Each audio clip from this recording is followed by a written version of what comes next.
Alrighty. It's Wednesday already, man. It's Wednesday. It's the early show. It's the early show for me. It's the afternoon show for the European community. I'm Jahlon. This is the Paradox Gaming Network, and we're going to get into things right away. First thing we are going to get into, though, is we're going to drop down. We're going to start ourselves a little Stream Raiders,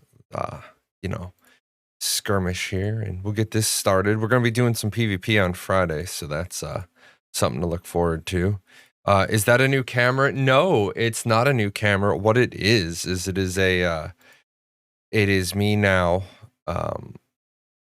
working with my RTX graphics card. I have an RTX. I have a 3090 now, so I can start playing around with things like the blur. Which is a nice upgrade. What I'm hoping for during today's show is I'm hoping that Samsung calls me, and I'm hoping that Samsung says, hey, we have your new monitor shipping information, because I got the brand new computer, but I'm still missing one of my monitors, so I haven't really been able to set it up the way I want to. So let's start off with an announcement from Intrepid Studios. In just a couple of hours, a 3090 Sakura. I will tell gamers, missing a monitor is missing an arm. Absolutely. I will tell gamers, you don't need a 3090. You do not need a 3090. It is way too much power to be a gamer. Now, content creators, if you can swing a 3090, let me tell you, it is a wonderful thing. 3080 max. I would even 3080 is if you want to do a wallet flex. I would really say a 3070 as a gamer. All you need is a 3070. But I have a 3090 because I'm going to be working with 2K and 4K footage very quickly here as a content creator. So you can already upload 2K footage to YouTube. So it's just the natural evolution. 3090 is amazing at video rendering. Sakura, here's the thing. I wouldn't even say, a 3080 if you're going to be playing a game and having like videos playing on the side, then you want a 3080. But a 3090, just because you can, I'm gonna completely honestly, if I wasn't a content creator, the 3090 is so underutilized for everything I do except content creation. So if you're one of those people that says, I want to buy the absolute best, and you want to flex your wallet for like gonna be close to $2,000 now with taxes and tariffs and imports, then have at it. But I would say that you could put that extra like $1,000 into a lot better options into your PC. But to each his own. How much wallet do you have? These cosmetics that are on the screen right now, these are going to be going away in about 4 hours. These cosmetics are going to be going away at just about the same time I go away today. I got to cut my show short today. I got to drive into town. I have to get my back worked on. I will say I'm very thankful that I bought a snow thrower. I've bought a snow thrower last year. I was kind of upset with it the first time I used it. And I said, I wish I'd bought like one a little better. And then today I used it, and it was amazing. All these other people down the street left and right are shoveling snow, all that hard caked snow. And it took me about 5 minutes to do if we don't do our sidewalks, we can get the homeowners association will come along and like fine us $25 if we don't do our sidewalks. My sidewalks are done. It took like 5 minutes. I'm still getting used to the best way to do it.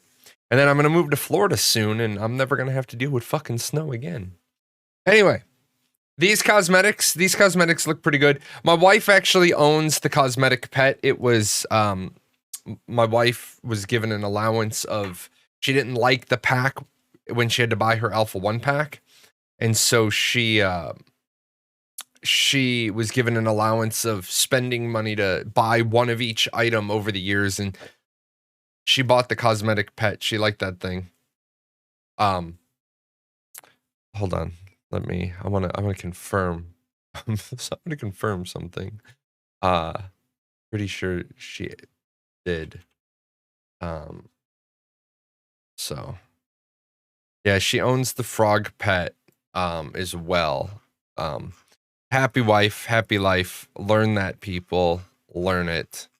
But yeah, I'm pretty certain she pulled the trigger on that thing. Just because they're going away in a couple hours, I need to make sure, right? Because then my wife will think she owns it, and oh yeah, she owns it. Yeah, she owns it. Make sure she executed that. So I personally like the Royal Plaque. Had to get the ship this month's pack though. So here's the new packs that are going up in 4 hours. These will be the packs that are up. Now I will say, getting a little tired of Intrepid Studios not listening to their community. So last month there was a freehold building, and it was once again, hey guys, what building does this freehold go on? And then once again this month there's a freehold building. It's like, at this point I have to say, your marketing is increasing, your exposure is increasing, but you don't give a shit about this low-hanging fruit problem. And here's, we talked about on Monday, we talked about the monkeys should be shot or fed instantly. Good problem solving. Let me grab it for those of you that weren't here on Monday. Back in 1999, there was this time management article, and it's called "The Monkey on the Back." It's Who's Got the Monkey, and you guys should all read it. Oh, there we go. Appreciate that. You guys should all read it. It's a great time management article, but there's 5 rules for the there's 5 rules for the monkeys. Yeah, there's 5 rules for the monkeys. Rule number 1, monkeys should be fed or shot. Otherwise, they will starve to death, and the manager will waste valuable time on postmortems or attempted resurrections. Here's my thing with the freehold conundrum. Unlike wine, bad news never gets better with time. They need to just pluck the low-hanging fruit. They need to shoot the monkey or feed the monkey and make this issue go away. Because why are you not able to take, and it should take no more than, I would say it should take no more than 2 hours. 2 hours. And to take all the freehold cosmetics that you've previously published, that you don't even need to go and personally find because the wiki has done it for you, and then say these are the previous cosmetics, these are the buildings they go on. That should be about a 2-hour project, since the wiki has already done a big chunk of the work for you. I do have a problem with them selling a cosmetic that appears to be a flying mount, despite how tremendously rare the thing is. That is not a flying mount. That is not a tier 3 mount. That is a tier 2 mount. That is a gliding mount. It is any tier 2 mount that also has a royal mount equivalent will then upgrade to a T3 mount. They are not selling T3 mount skins, because you are right. Less than 20 people at any given time will have a T3 true mount skin. So, that is a tier 2 gliding mount skin. Have they said anything about freeholds on the water's edge? Yes, they have. As long as the water isn't designed to expand or contract, then you would be able to put a freehold on the coast or on a river. Did you see the barding discussion on the Discord last night? Yes, I saw the barding discussion on Discord last night. The reason why I didn't answer at like 11 o'clock Eastern when it was going on is I'm not going to stop what I'm doing when I'm in my hours where I don't respond on Discord because I'm doing something else. To answer questions, even if I get tagged, I have offline hours. I have non-office hours. especially when the person who's continuing to ask the question got an answer from Margaret. The person asking the question already has had their question answered by a yellow name. And basically, even though Margaret, in the grand scheme of things, is not like second in command, XO vice president, marketing wise, public affairs wise, Margaret is like the second voice of Intrepid. Steven's the first, Margaret's the second when it comes to the public voice. If Margaret says something, really the only person who ever corrects a flawed statement is Steven. With that said, Margaret's already explained that amount, and we're Bob Rossed up here. Amount is going to have 2 slots. Now, you guys all get to see my horrible, horrible, horrible art. What can I draw? I'm going to, looks like we're starting. Yeah, we're going to do like a brontosaurus mount.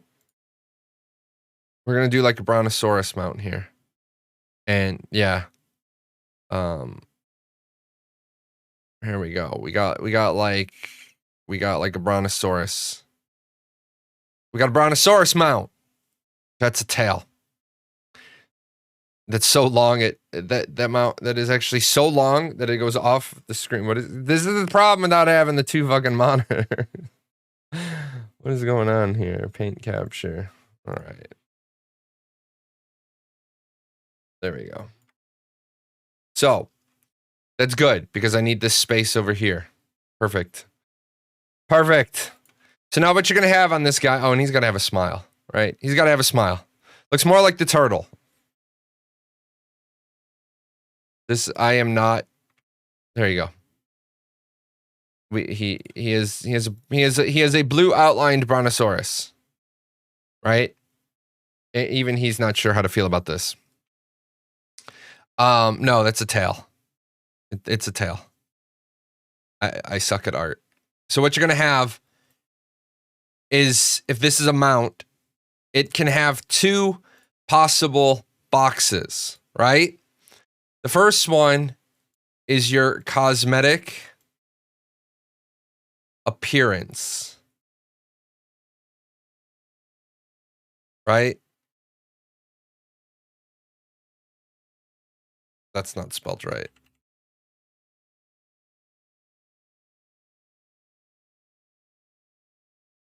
Your cosmetic appearance box. So if this is where you have your turtle, that is a horrible turtle. You have your turtle skin. You want to make this thing look like a turtle? Then you put the skin. We'll just call this the skin box. If you put a skin in this box, this mount then becomes a turtle. It remains a brontosaurus, however. You can put a turtle skin on it. It will look like a turtle. It will function like a brontosaurus. Now, yeah, that's some fucked up dino. Dude, my art, I am not an art guy. Now, you also have a cosmetic barding slot. Now, will every barding go on every mount? No. That's just how it is. Every barding won't go on every mount. Margaret gave the answer that if the mount has a cosmetic barding slot, then you can put the cosmetic bardings they sell in it. Again, the monkey of this one is, I don't necessarily know if that was the most correct answer, because if this mount had a cosmetic barding slot, then it would mean that this barding you see in the lower right-hand corner would be able to go on that mount. That's the answer we got. I have to believe that is the right answer because that's what they said. I can't start second guessing their answers because they're the people with the game design document. With that said, I do not know if every cosmetic barding is going to be able to go on every mount. We'll have to wait and see on that. For example, we have this month's mount, you can see it has some barding on it, but that barding is attached to the mount itself. That barding doesn't come off the mount to be used somewhere else. That's all one single piece asset, just like the cosmetics. Just like the cosmetics themselves are single piece. In fact, I just noticed I can... Oh, it doesn't help me though because I can't stretch it the other way. Just like you can't take the cape and the crown off of the corgi and put it on other pets. That's not an individual cosmetic piece. So I would say that Intrepid really, really, really needs to, yeah, not all mounts will have barding. That is correct. Not all mounts will have a barding slot. That is also correct. I think Intrepid needs to slow the fuck down though a bit. All right.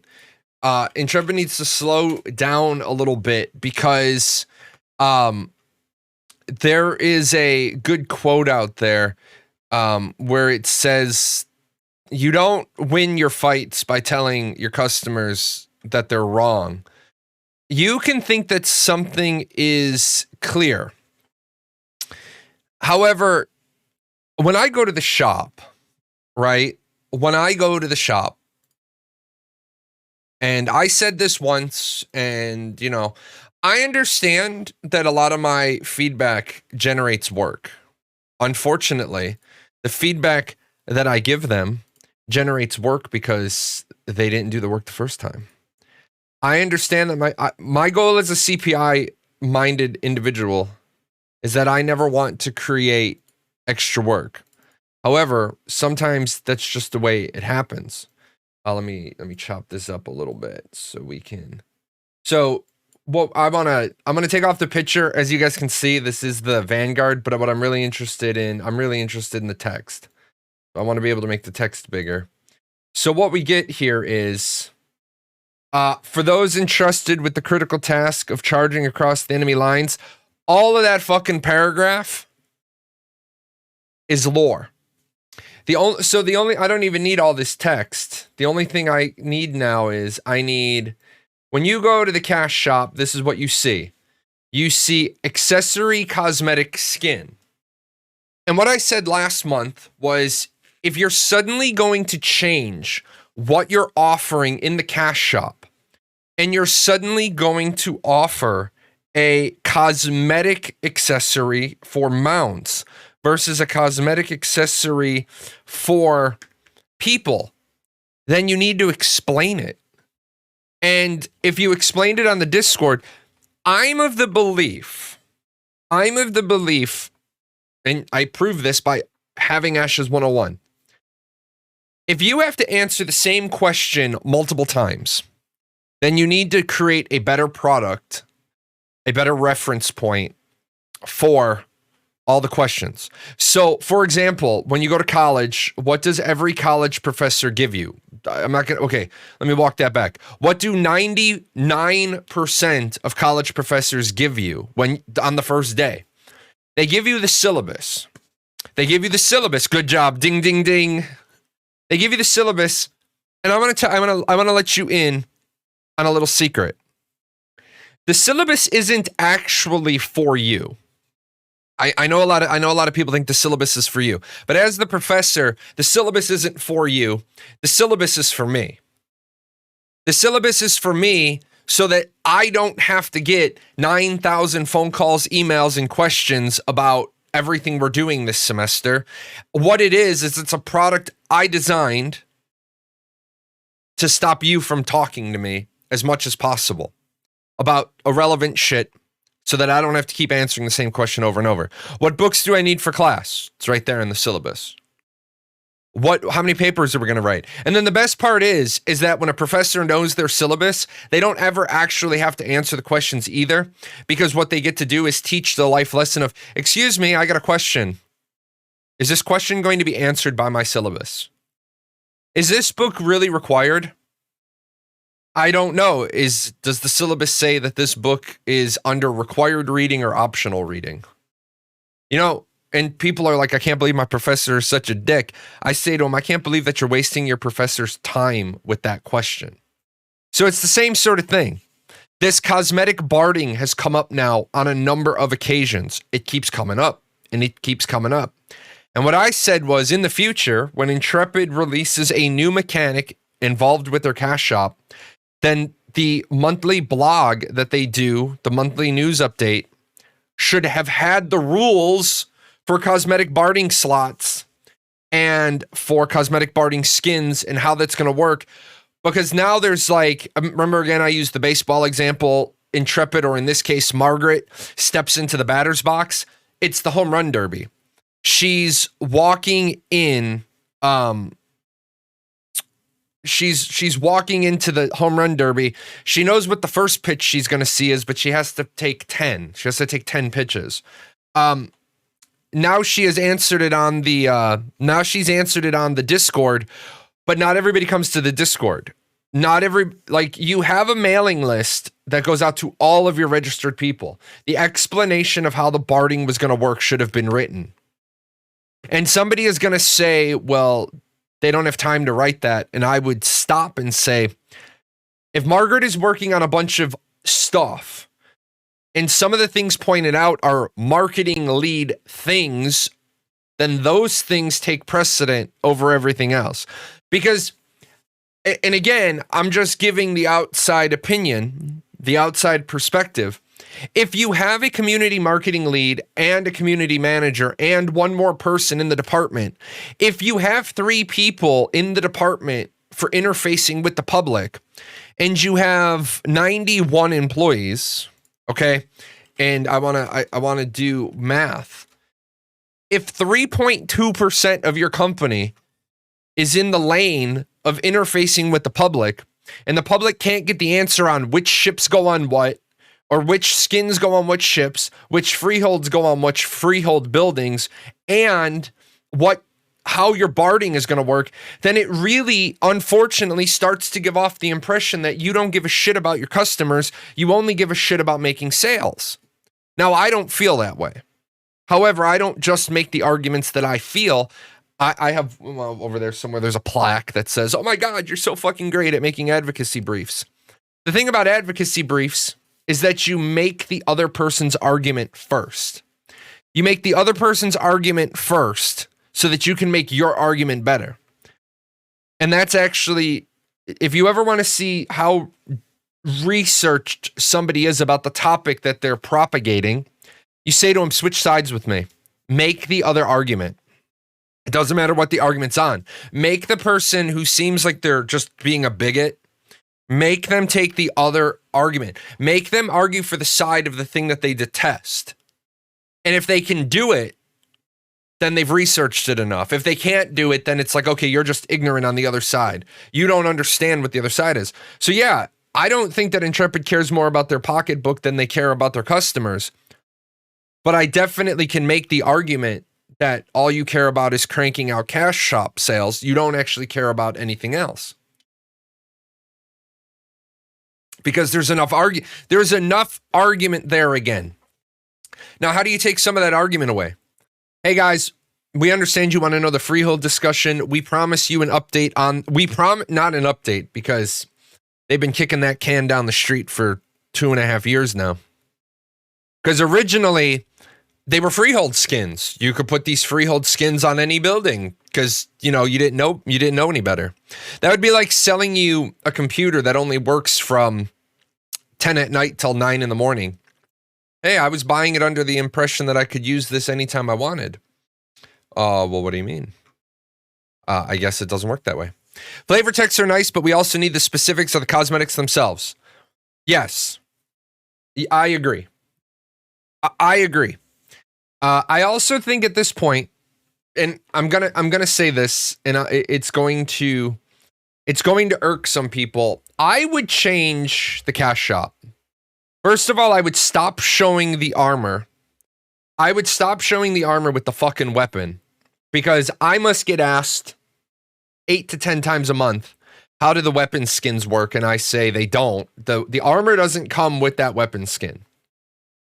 So stop showing it. And the answer that, like, I will say that Intrepid has this bad habit of speaking at people that have a concern and not speaking with people that have a concern. And when they say stuff like, well, it's just there for the concept art. It's just there for the flavor. No, it's not, because I want to check. I want to make sure. It says they finally have in the cash shop, costume cosmetic items do not include the weapons pictured when you buy it as an individual item. But I want to check something real quick. So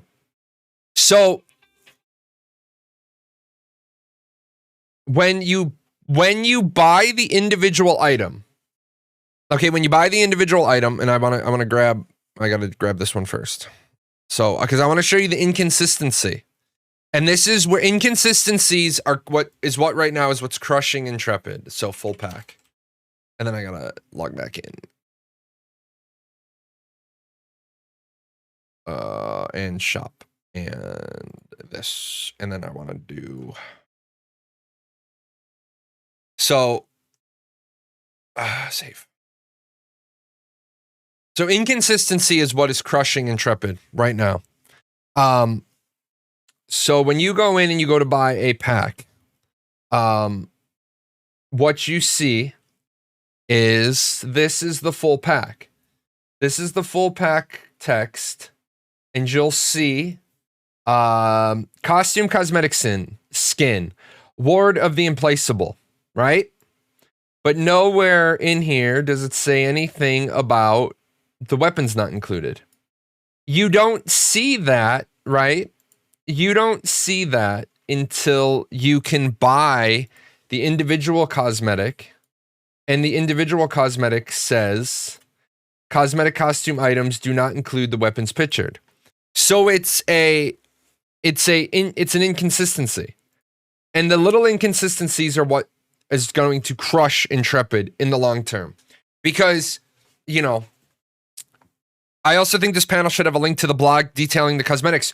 You know, you think, right? You went through the effort of making a blog post. And I understand. I'm not going to beat them up too much on the panel. Should have the link to the blog post because we do get the new webpage at the end of this month. So I'm not going to beat them up too much on that. What I am going to beat them up on is I don't know what the fuck they're doing with their webpage.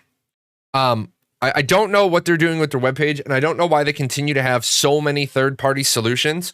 Zetrix is my web designer, and I don't have to do what they do with host this shit here and this shit here and this shit over here and this shit over here. I have a web designer, and I have web hosting at a third-party site, and all of my web hosting shit is at one place. I understand that Intrepid is doing some stuff with the integration, the account management. That piece is important, and I get that. However, when it comes to the website, I continuously think that they're going down like the worst 40 miles of bad road. Just hire somebody to do the website. Just hire an employee. You will, or contract somebody, Fiverr, something.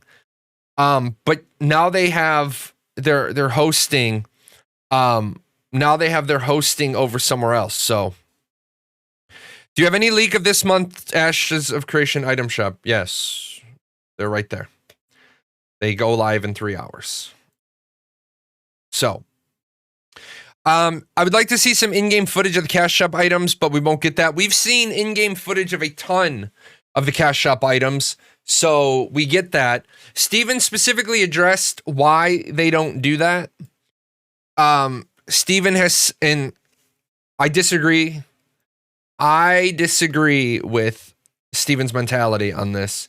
I think that they should have the cash shop items designed and modeled and deployed before they sell them.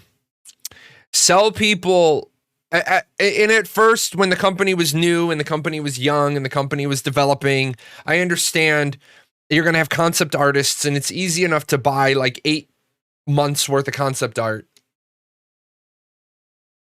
and blah, blah, blah, move forward. However, once again, the managing the monkeys theory, I don't think that they should be selling anything else now at this point. until they have it developed. Because every time you add something else to the list of things to do, it's something else you're adding to the list of things to do. And what we're at right now, where we're at right now is nowhere near launch. You know what I'm quite surprised about the new website? It turns out Margaret is the one doing the designing, prototyping, or at least that's the way she talked about it. She's the one who worked on it and did not sound like they have someone else working on it. I don't even want to address that point. I don't even in the remotely want to address that point, because if it's the community marketing lead doing the website work, then we're gonna have hoopla, and I don't want to generate extra hoopla. They should have a dedicated website person doing that, because once the company starts rolling, you're gonna need the person anyway, and your website already needs the tender loving care of a professional. So I really hope they have a professional doing it. And now I know some people would. She might just design it though. Absolutely. She might just design it like I did. Yeah, I thought they hired an external company to create the website. Now talents, you see, uh-oh, I'm frozen. Talents, you see where I'm going with that, because, and she said she had a team working on it. Yeah, I can't close this. So, you know, they need to be careful. They need to be careful about the things they say, right? They need to be careful about the things they say. Because sometimes the things they say and the words, and I don't have the exact phrasing in front of me. There is when you say you design something, that the word design is ambiguous. The word design is fluid. I design shit all the time. I design shit all the time for Ashes 101. I don't code shit. Zetrix does. Zetrix will say, "What do we think about this?" And I'll be like, "No, I don't like that." I'll be like, "I need a table that does this."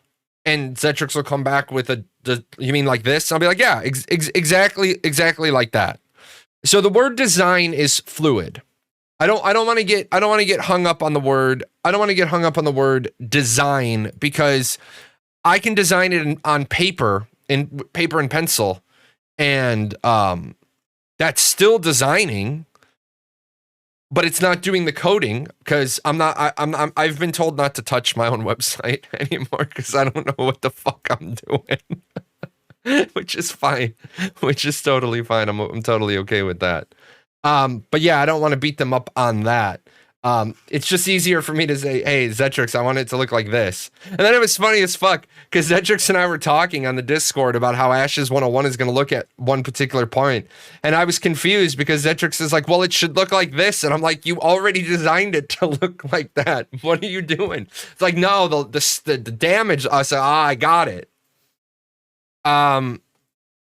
Didn't they say that the work on the cosmetics won't slow down development? No, the work on the cosmetics won't slow down the development.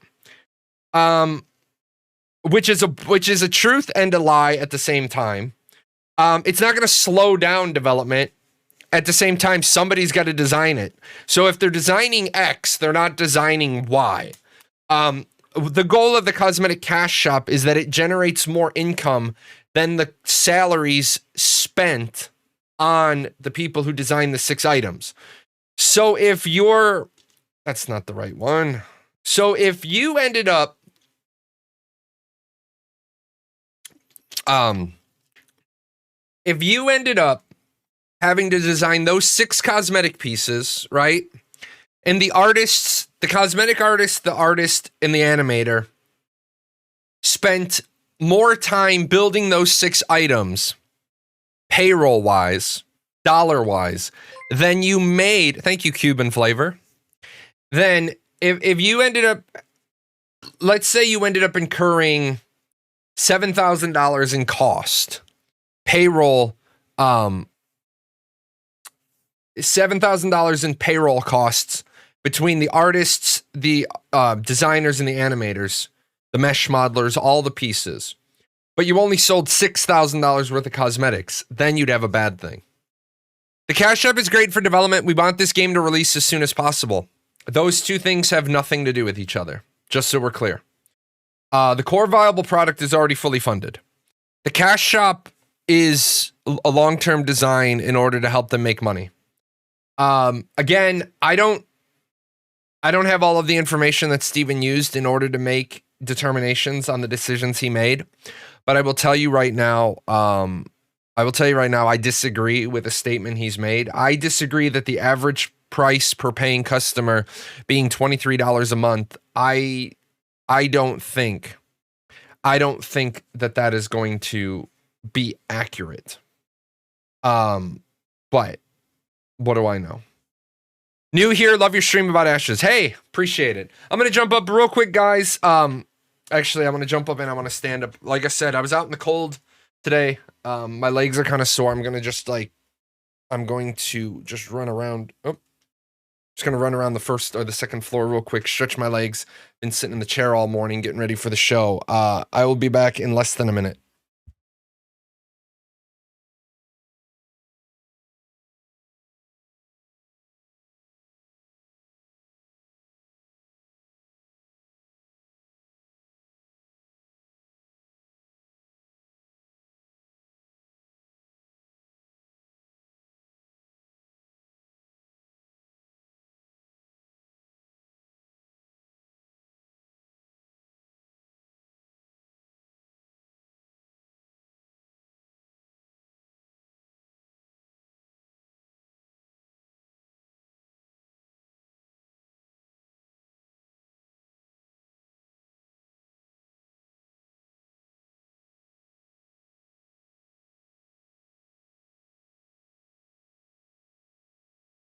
Alrighty.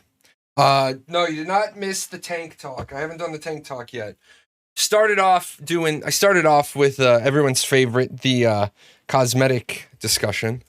And then we'll move into the tank talk here in a little bit. Zetrix, it was a master spaghetti code, a true modern art piece just in code. Yes, that was my original website, my original Ashes 101. I didn't know things. I didn't know what I didn't know when I started learning. And I didn't know that you can apply multiple CSS categories. So I had like a CSS for underline, a CSS for italics, a CSS for underline and italic, a CSS for underlined, italic, and a color. And Zetrix was just like, for a while, Zetrix was teaching me. Great person, teaching me. I'd ask a question, teach me. Finally, Zetrix is just like, send me the whole fucking website. Just zip it up and send me the whole thing. And I was like, this is so bad. I thought Steven meant that the cash shop will provide more money for the development, but this far into development, it makes total sense that it really doesn't make any difference at this time. Yeah. So the cash shop, to talk about the cash shop real quick, the cash shop is going to provide development money in so much as when Final Fantasy, Square Enix talked about today, or not today, last Friday, Square Enix talked about their next expansion pack. So they're going to have a expansion pack. They're going to have expansion pack come out this fall, which is a good thing. I'm excited for. I'm excited that Final Fantasy 14 is going to finally, after 10 years, finish up the main storyline. And then I have a few ideas of what they're going to do. But when they sell that expansion pack, notice the key word. When they sell that expansion pack will probably be $49 to $59, and they'll probably do pre-sale collector's editions at $99 or $100, and they will sell. They will absolutely sell. Now, with that said, there is nothing wrong with having a box price and a monthly sub. I think it's a little greedy that Square Enix has a box price, a monthly sub, and a cash shop. I think that's a little greedy because your development money for the expansion packs should pay for all of the development of that expansion pack. Now, a Square Enix or a Blizzard, a WoW, a World of Warcraft expansion pack, those things cost upward of $250, $300 million. CGI, voice acting, you got to realize voice acting costs almost dollar for dollar the same as game development. And I know a lot of people are like, well, they should just get members of the community to voice. And that's paying the voice actor is only a portion of the voice acting cost. You got to realize they have to remix, remaster, cut, chop, edit, make available all of the voice work. And I'll tell you, as a video editor, if I have to do a cut in, you guys notice it on my videos, because where did I have the mic when I was recording the original? Did I bring the mic to the same spot? Am I feeling the same? Is my voice going to have the same inflections? If you have to do a recut of an in part of a scene, a lot of times you end up having to recut the whole scene. That's what makes voice acting so expensive. You end up doing a lot of reworks. Intrepid isn't going to have an expansion pack cost. And Steven talked about this on the Theory Forge on Sunday, they plan on having 1 or 2 major expansions a year.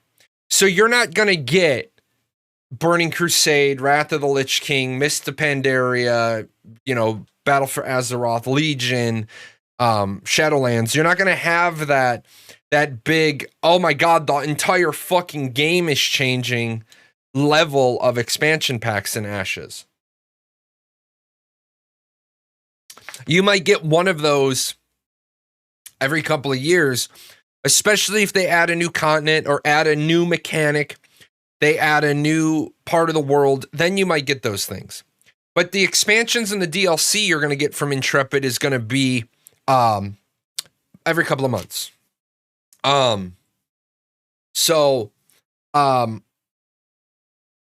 They're not going to charge you for that. That's where the cash shop, Jonesy, that's where the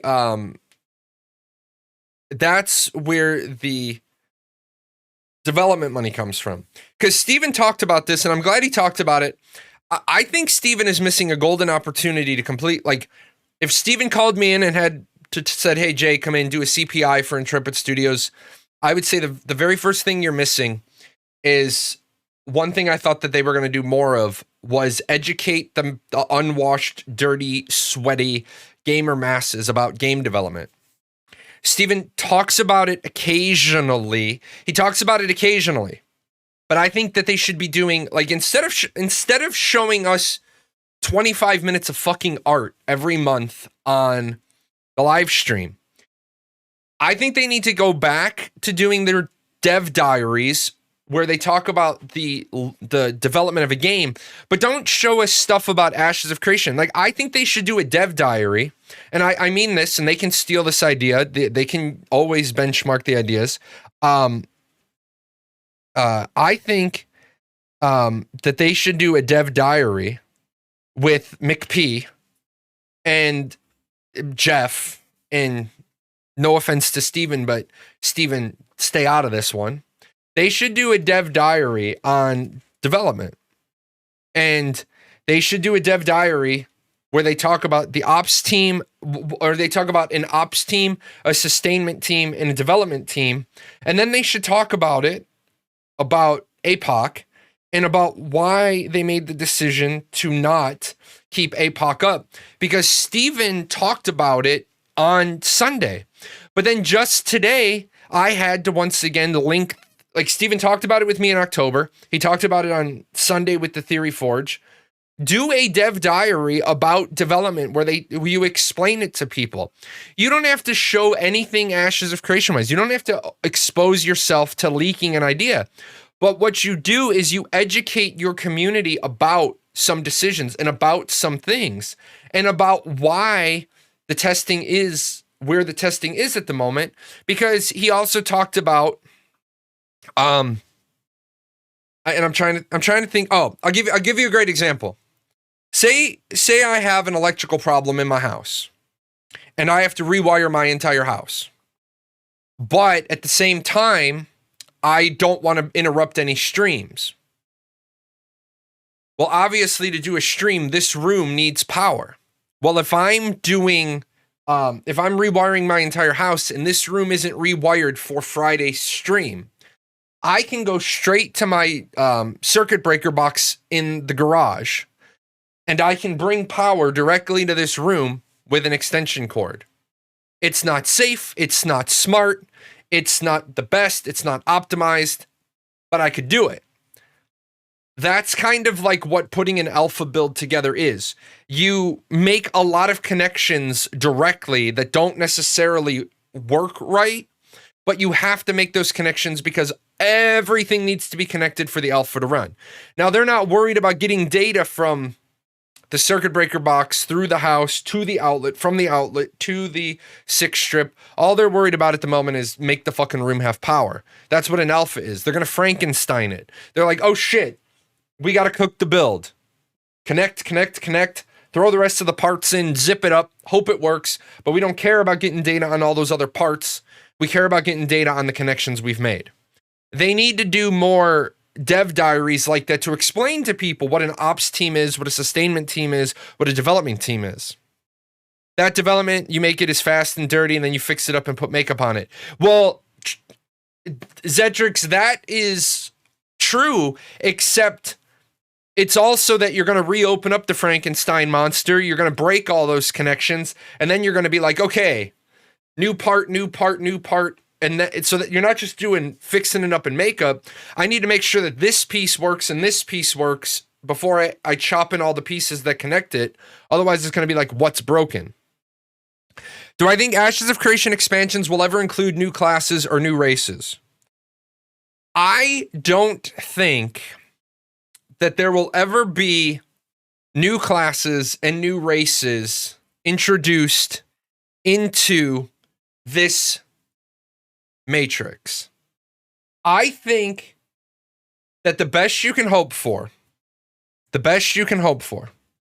is either advanced classes many years down the road. Advanced classes, hero type legendary classes, or in an expansion pack, you might get a new 4x4 grid where, and I'm gonna make some of you happy, Druid, Monk, Corsair, and Puppeteer. Right? So you might get a Druid, a Monk, a Corsair, and a Puppeteer, and then they would form their own 4x4 grid. Something along those lines. Or you might get, instead of Corsair, you might get Gambler. You might get, some other options. But you definitely aren't going to get anything added into this grid, because adding anything into this grid creates an exponential, ever-increasing amount of touch time. You add one archetype into this class grid, you have to create 17 classes for the first one, because you have to go back and add, see what I'm saying? If I added Druid to this list, now I have to add 9 Druid classes, and I have to go back in and add 8 classes that would be like Fighter plus Druid, Tank plus Druid. That's too much work, that's too much balancing. SIG does a really good job of showing stuff like that. They dive more into the tools they're developing to create Star Citizen rather than the game themselves. Here's the problem with Robert Space Industries. They're so close to bankruptcy at any given time. They're so close to the point of failure. Star Citizen teeters on the edge of failure every quarter. Even though they're getting an immense amount of cash infusion, they have a 500 person development team. And the problem is, let's say they have a bad quarter. Let's say people, let's first of all, let's look up what they've made. Let's look up what they've made. They have made $344 million. And this week was a good fundraising week for them because they stayed above. They made like $16 million. The like last. Oh, in November they made $16 million. Okay, in November they made $16 million. In December they made 5, and in January they made 3. In October they made 3. In September they made 3. So they obviously did some sort of sale in November to make some money. They're at the point where if they don't continue making that money at the pace they're making that money, if they have one bad quarter, they're going to have to cut some development. The problem is that with a 500-person team, and the game isn't in a point where you can bundle it up. People are going to argue with me, and they're going to say that Star Citizen is a point right now where they could bundle it up and make it playable. Really? The last time I did a free fly weekend, you couldn't even sit. I fell through the world. There were so many bugs. And I'm going to say this, not shitting on Star Citizen, but the new player acquisition experience hasn't been designed yet, because I know a bunch of people who did the free fly weekend and they gave up after about an hour. They couldn't even find their ship. I know a lot of people that couldn't even find their ship. They did not make that game easy to interact with. I play it regularly, and even I wouldn't say that. Exactly. Star Citizen is not near a oh shit, we must launch. How much juice do I need to get to launch? So if they have one really bad quarter and then they have to start cutting development team, I think the dominoes will all just start to fall. I mean, didn't they just like kill off a planet or something because it was costing too much resource? I didn't hear the whole story. Did I think that the boss fight looked laggy and unoptimized? Yes. I thought that the twins fight was laggy and unoptimized, as it should be. How are you going to optimize this fight when you don't even have all 8 of the base archetypes developed to level 10, which is this is supposed to be a 40-person level 10 fight.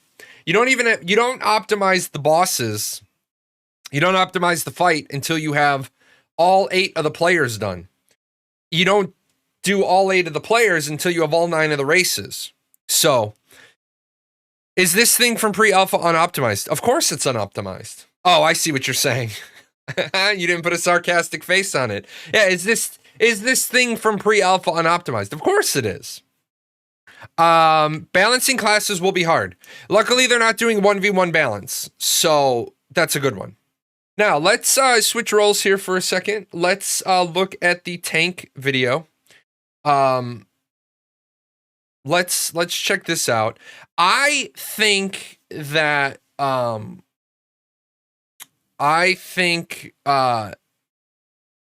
first of all, I'm going to be critical here. I'm going to stop right here. Okay, I'm going to stop right here. Horse in the background looks amazing. The background looks amazing. The armor looks great. The armor looks great. I don't know what the fuck is going on with the head. That armor quality. Thank you for gifting a sub. Means a lot to me. That facial head. Yeah, the face looks like a bit lower poly. I agree. And I know that they've got things that they got to prioritize. But if you're going to have marketing tools like this, I would say, I understand living in a world where everything gets declared ultra hot. This is your number one priority. With that said, if you're going to keep making marketing tools, have somebody develop 2 heads that look good. Okay. Now, again, the animation for this guy's like the chicken man, like, I understand that this is not the purpose of the video, but this, why are you so loud? This dude literally looks like the Chicken Man. He literally looks like he is clucking his head back and forth like baka, baka. So, moving on. The first skill, weapon toss. What is with, does everybody in Vera have ants in their pants? Why does everybody jump on all their abilities, right? Why does everybody jump on all their abilities? Put your feet on the goddamn floor. Put your feet on the floor. I do think that this is a I do think this is a good looking ability. I will say I absolutely agree with that. Bulwark. I find Bulwark a little bit odd, only because I think I'm biased based on the APOC name. Throws your weapon, or where is it? Strikes your target, increases your block chance, generates additional threat. Okay. That's fine. This, I'm gonna stop you right here. I don't even care, right? I don't even care about this ability. I care about this thing right here. Yeah, Bulwark and APOC was a wall. I care. This right here to me, this is more important to me than the tank preview ability. This monster looks fan-fucking-tastic. So, this is the MVP right here of the whole video. This monster looks sick. This is where I give Intrepid the big ass boom high five. You guys are hiding stuff. You guys are keeping stuff from us and you slid it in here. You slid it in here. This lets us know that they're developing a lot more stuff than the stuff they showcase. The dragon is amazing, but this mob, we've seen dragons. We've seen raptors. And by the way, fuck you guys. Margaret was a smartass. She said raptors were hurt in the making of this video. I will fight you on behalf of my raptors. But this right here speaks volumes. Yeah, we've seen them. They're able to make a dragon. This monster right here lets me know that they've got a lot of toys in the toy box already made and already put away. That's a mount skin. This isn't a mount skin. This has never been a mount skin.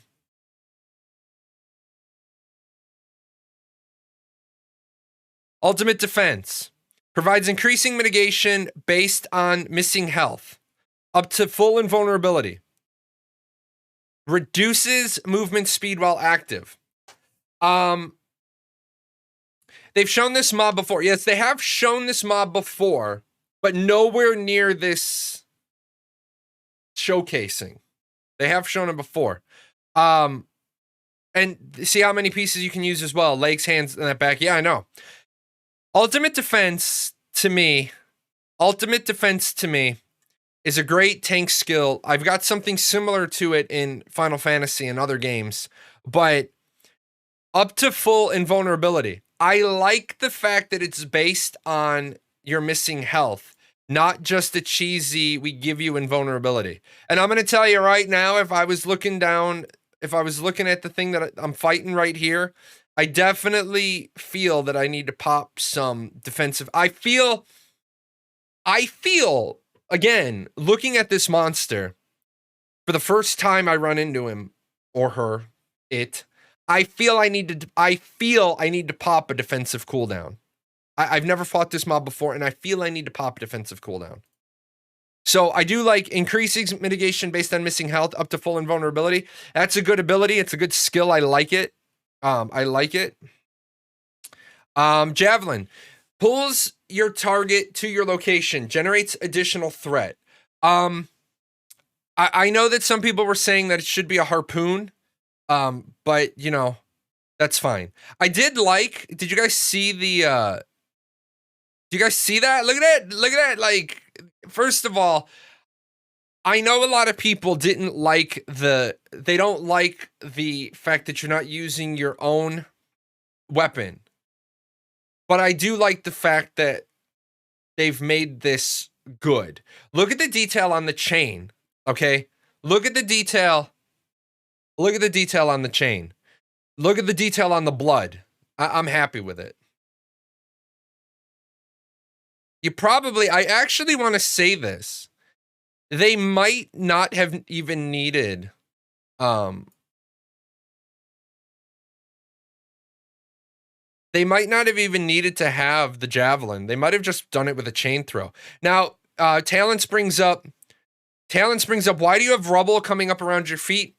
Guys, I want you to keep in mind, a lot of the little bits and pieces you're seeing in the animations don't necessarily mean they're going to be on those animations. That blood splatter is sick. I think I have that blood effect actually in my blood pack. With that said, the animation you're seeing at your feet might be an animation they're planning on using, and they're just testing it now attached to Javelin. All of this is subject to change. Javelin, good ability. I know some people want it named Harpoon. Let's see. Next up is Lacerate. Slashes your target, dealing instant damage and bleeds the target over time. Generates additional threat. I don't quite understand why you stabbed him in the head. That looks almost like... It looks almost like this ability is going to get changed. This is a little gory, to be honest. Yeah, you leave your weapon in their head. But then again, it's not your weapon. It's the imaginary weapon you summon. Also, I would hesitate to say dealing instant damage. I would say dealing instant damage, if this isn't an instant skill, this animation is a little long for an instant. But it's okay, because we got to see it in application. Now, I don't understand. What I don't understand is, okay, where are the explosions coming from? I don't think this ability name, this ability description, and this animation link up. I think there is a mismatch here. This seems very much like a rogue ability, with like magic, with like magic powder or black powder. But yeah, why is he exploding? It says slashes your target and then bleeds the target over time. I don't think this is bleeding. Like, this is more exploding. Myrmidon strikes your target, increases your damage mitigation, generates additional threat. People are saying that this isn't a tank ability, that it's too fast. I disagree with that. Tanks need to have the ability to generate fast aggro as well. So I'm okay with Myrmidon when it comes up. Bleeding as an animation is strange. Yeah, exactly. I'm okay with this. I am okay with this ability. I disagree with the people who've got a problem with it. It's nice, it's clean, it's neat, there's not a lot to it. I'll do it one more time. So there's not a lot to this one. It's neat, it's clean, there's no rocks, there's no blood, there's no explosions. There's a little flare. I think that one was okay. Onslaught.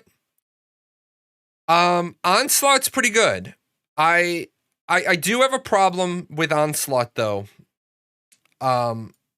Because I have a problem with Onslaught. You have a shield. I would feel I feel that you would want to rush them with your shield. And watch the... Okay, so you have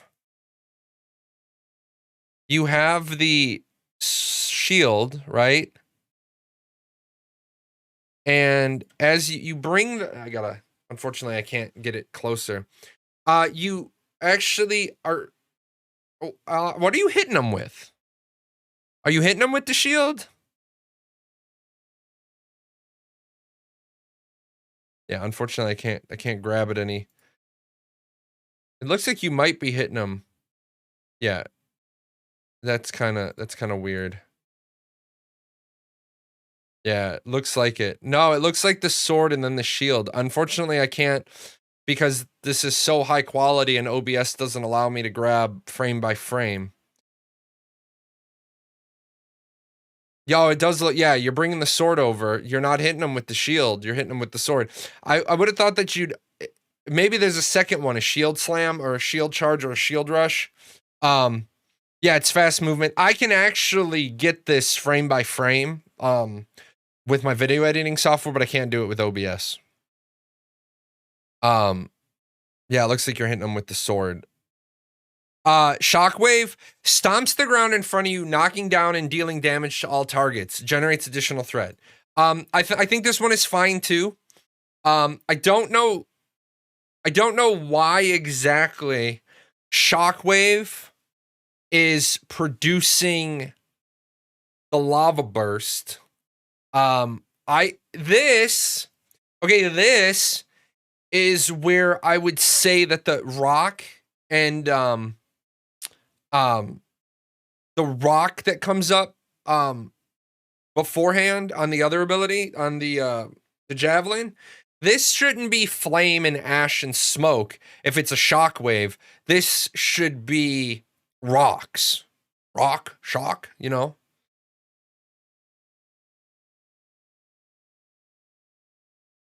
Spider.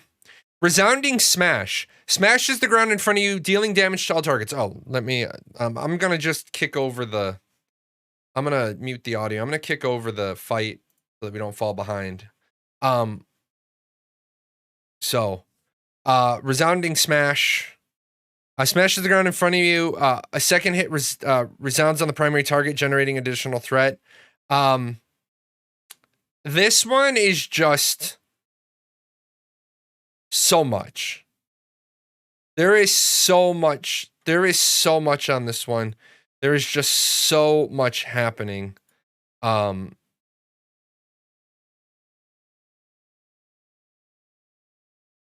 is just so much happening there.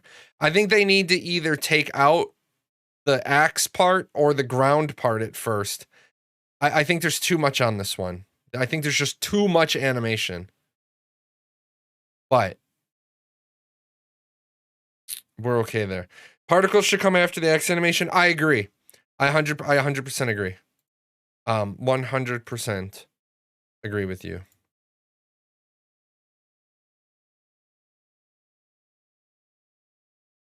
No. Look at that other stuff. I want to just finish all that up in one chunk. Unfortunately, time is always against us. So, it looks like a lot of the animations were reused from Fire Mage. You know, it looks like, it does. It looks like whoever was doing the Fire Mage, it looks like they pulled assets from that. But we know that those things exist. So I'm not saying that they I'm not saying that they pushed this out for the sake of pushing it out, because they had we had absolutely no idea that this one was coming. Like we had no idea that this video was coming out yesterday. So I don't think that they rushed it just to get it done to a state of completion. Maybe the flame is just them testing animation combos for augments, or it's, that's completely possible. Maybe they've got the flame animations taken care of. But the nice part is they're getting feedback from people. They are getting feedback from people, and now they can look at this stuff. And I'm not saying that this animation right here that we're looking at, the Lacerate, I'm not saying the animation for Lacerate is a bad animation. I'm saying it's a bad animation for that ability. But the nice part is, guys, is that if they get enough feedback that says the animation is great, but not for this ability, then they can take that animation, put it up on the board and say, we've already got an asset built. The feedback is it doesn't fit the ability we have it on. Where else can we apply it? And then those of you that have been in the community for 5 years, you're going to be like, I remember when that used to be Lacerates. And you'll be like, yeah, you did.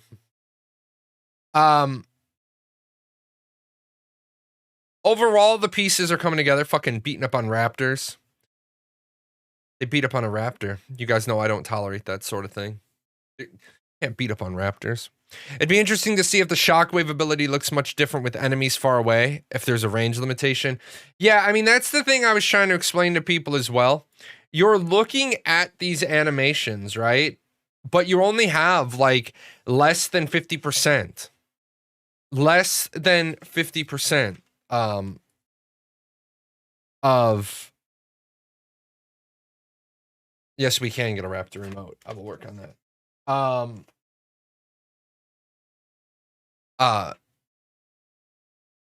Less than 50% of the ability. You're looking at the animation. All this is right now is the animation. You don't see the damage. You don't see the range. Because all that stuff is still going to continue to be balanced. But I think the animations, for what they are, definitely, again, they've got some things that they've got to work on. They've definitely got some things they got to tone down.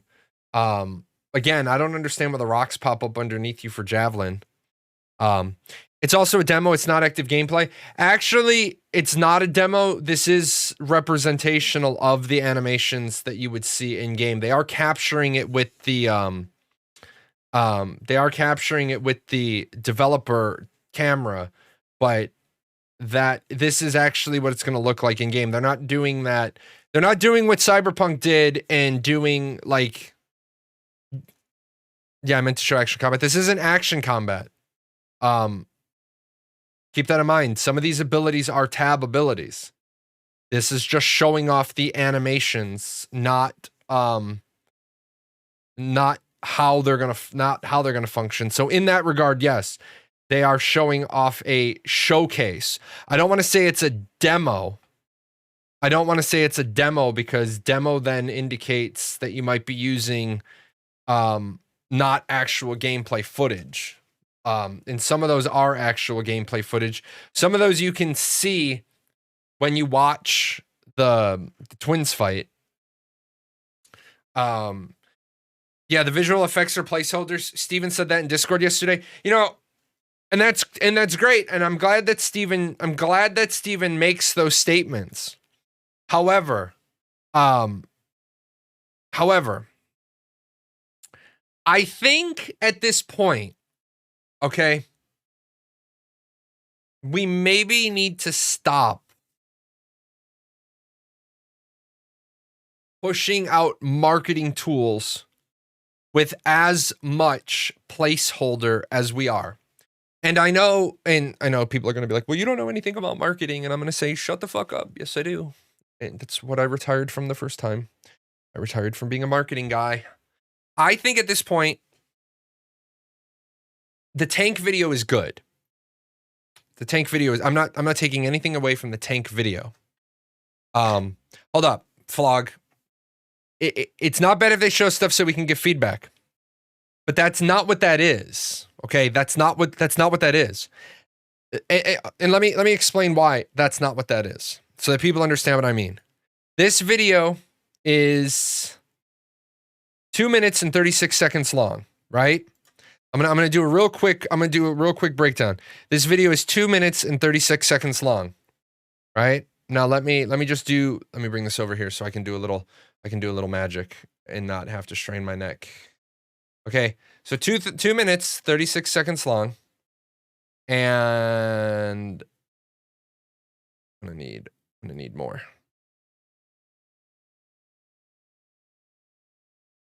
Okay, so 34 seconds, right? 34 seconds. And then, where did it go?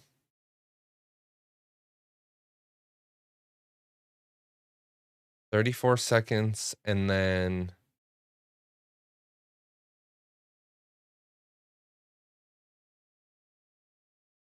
that is going to be 33 seconds.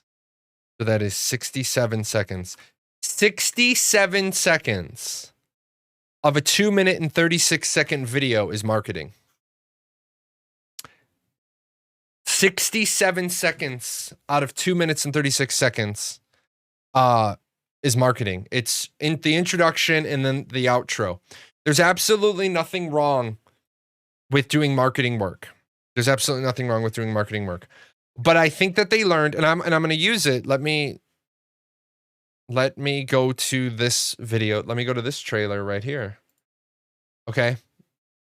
Let me go. Remember this trailer right here, boys and girls, those of you that have been around the community as long as me. They released this trailer years ago. And this is a marketing piece. This is a straight marketing piece. Because you can see it's got all the marketing cuts in it. When it was released for Gamescom. It was released for the APOC. It was a straight marketing piece, and there's nothing wrong with marketing piece. And when you go back in time and you look at the differences in the face and the hair and the poly and the animations and the effects, you know, these were the butter faces. So no, you got this level of stuff going on, and this is one of them. We've got the other one with the raptor. We've got the other one where they showcase the raptors coming across the bridge, and I don't think I have that one queued up. And it has the big dragon. We got the other one with the Star Wars lightsabers. You know, these are marketing pieces, and there's nothing wrong with marketing pieces, right? However, if they're marketing pieces, and then you immediately have to start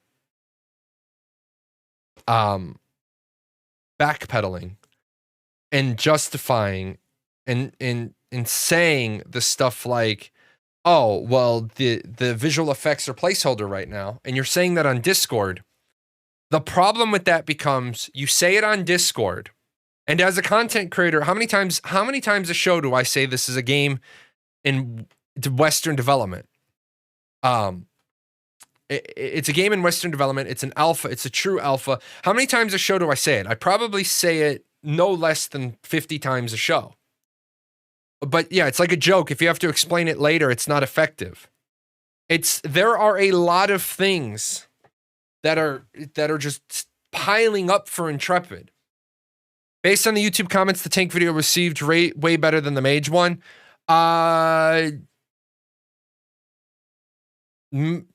True. Let me pop over there real quick.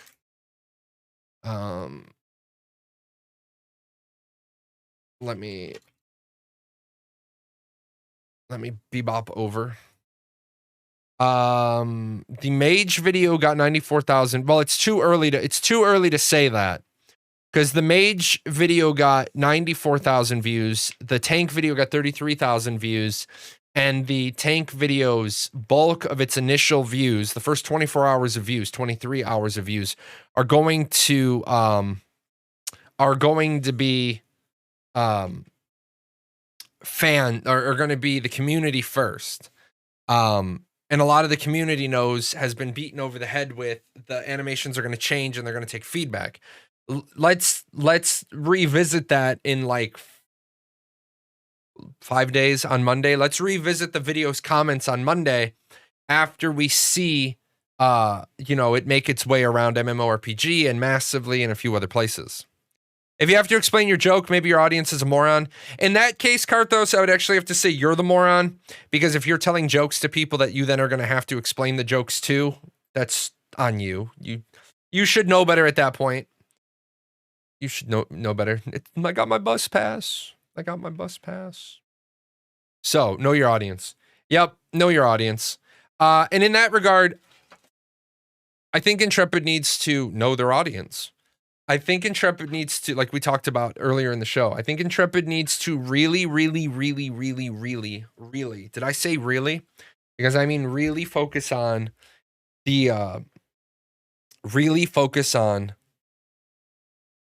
fixing the low-hanging fruit, shoot the monkey or feed the monkey about the freeholds and about the ships. If you take a video out of context, the audience of it likely doesn't know that it's an early alpha stage with placeholders. True. In a room, I'm typically the smartest person. Should I dumb myself down to accommodate the weaker intellects? No, I don't think you should dumb yourself down to accommodate the weaker intellects, but I should think that you shouldn't tell jokes you then know you're going to have to explain. You know what I'm saying? Like, you know you're going to have to explain it, just don't tell the joke. And then if you're in a room full of people that are dumber than you, why are you trying to why are you going to try to use humor anyway? Just like, I want to get out of this room as quickly as I can, and a joke is going to take me 67 seconds to tell. That's 67 seconds sooner I can get out of here. Yeah, but a big part of the video out of context, that's why I said that out of a 2 minute and 36 second video, 67 seconds of it is marketing. If 67 minutes of it is marketing, then it should be to a level of polish that doesn't require an explanation, doesn't require, a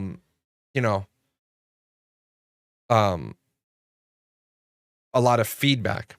The problem with this statement that if you have to say you're the smartest person in the room, then you're probably the dumbest. I don't think Karthos needs to say he's the small. Right now, Karthos isn't the smartest person in the room if we consider this Twitch channel a room. Karthos is not the smartest person in the room. Not smartest. I don't think Karthos wanders around saying that he's the smartest person in the room. He just is one of the smartest people in the room. And knowing where Karthos works, definitely the smartest person in the room where he works. Even though I know who he works with. Definitely the smartest person in that room. Because every room I'm in a room with people dumber than me. I can't not be humorous. It's just far too... Yeah. Is it better if they add text labels work in progress? No. And VP, here's the problem with constantly using the phrase work in progress. There is a very, very fine line. Like I said, 67 seconds of 2 minutes and 33 seconds is marketing. I'm not saying that's bad, but I'm saying if that is the ratio of marketing to showcase, and then you feel you need to add that much disclaimer on it, then maybe, just maybe, you need to consider that this content isn't ready for marketing. I don't think there was anything wrong with the tank video. I don't think there was anything wrong with the tank video at all. Let's go and look at what they say in the tank video. What do they say in the what do they say in the description? I want to see what they say in the description.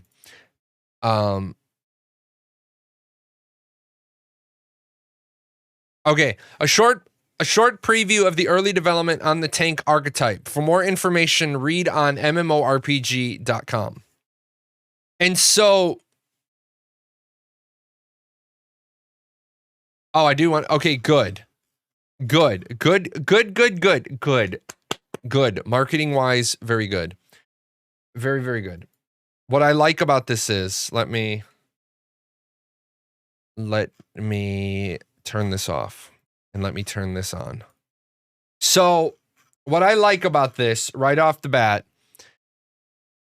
Ashes of Creation, Bulwark on the Battlefield, Tank Alpha 1 preview, exclusive look at the tank in Ashes of Creation by the guest writer, right?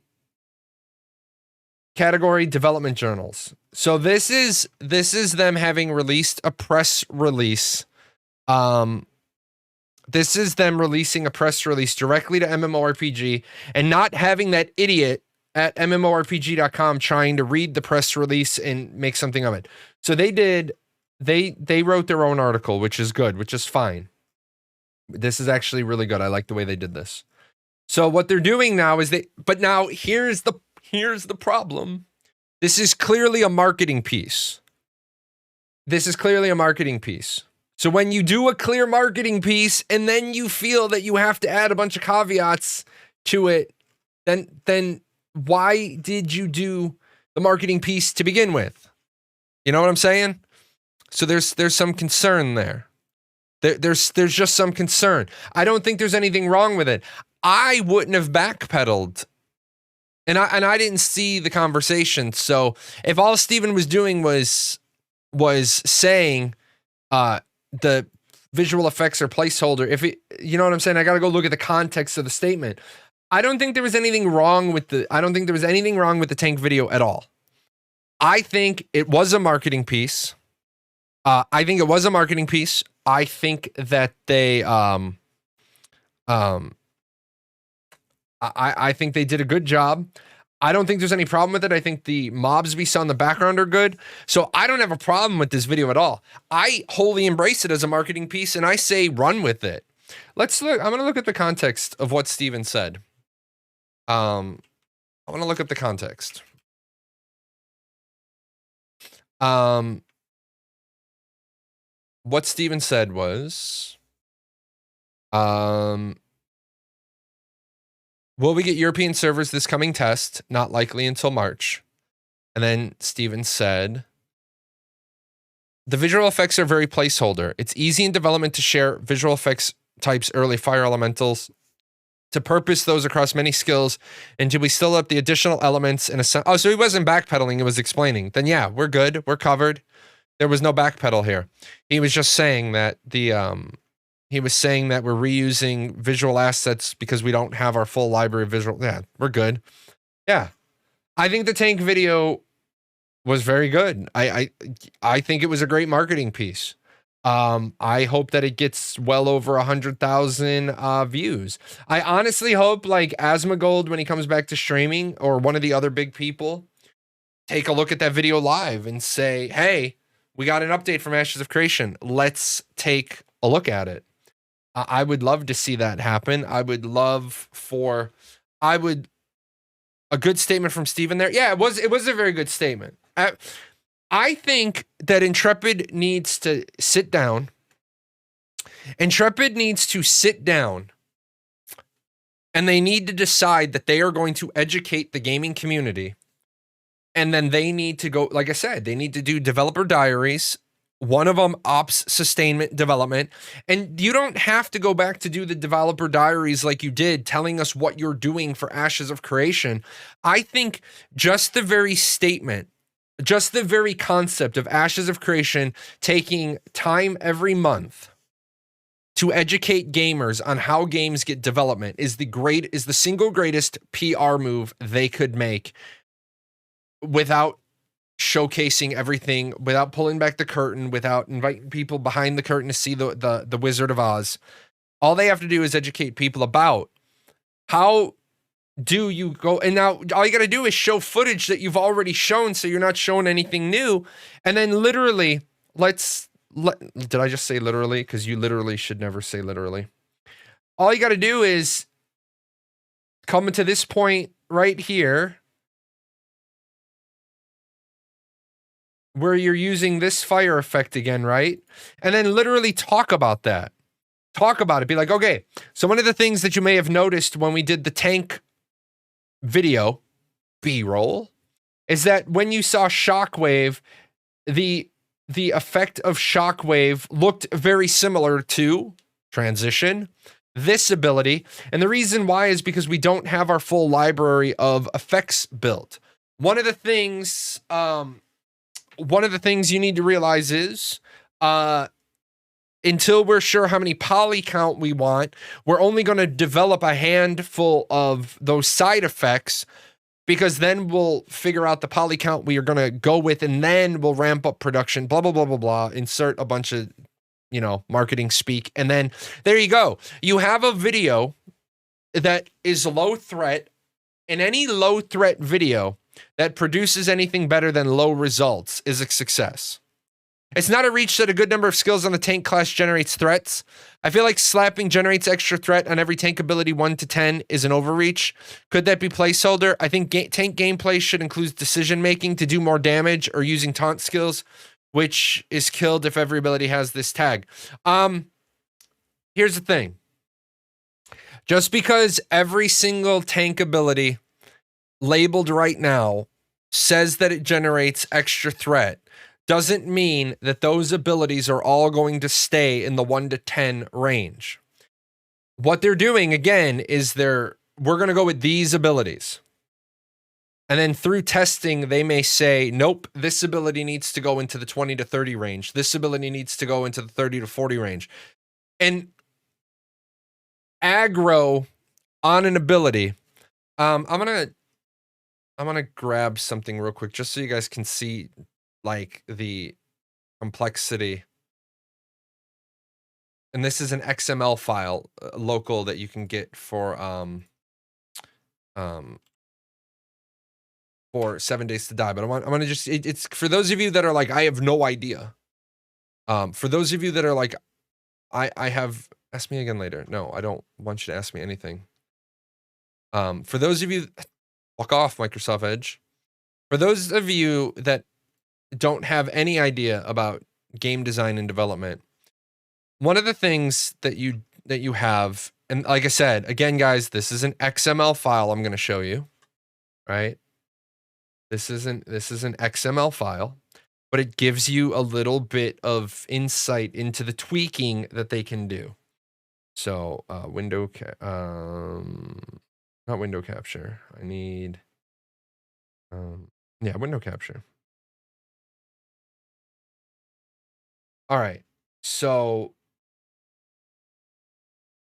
what you guys are going to see is just a sneak peek, right? Just a sneak peek into something. These are how settings work, right? And this is an one more time. This is an XML file. I feel like I need to say that multiple times, right?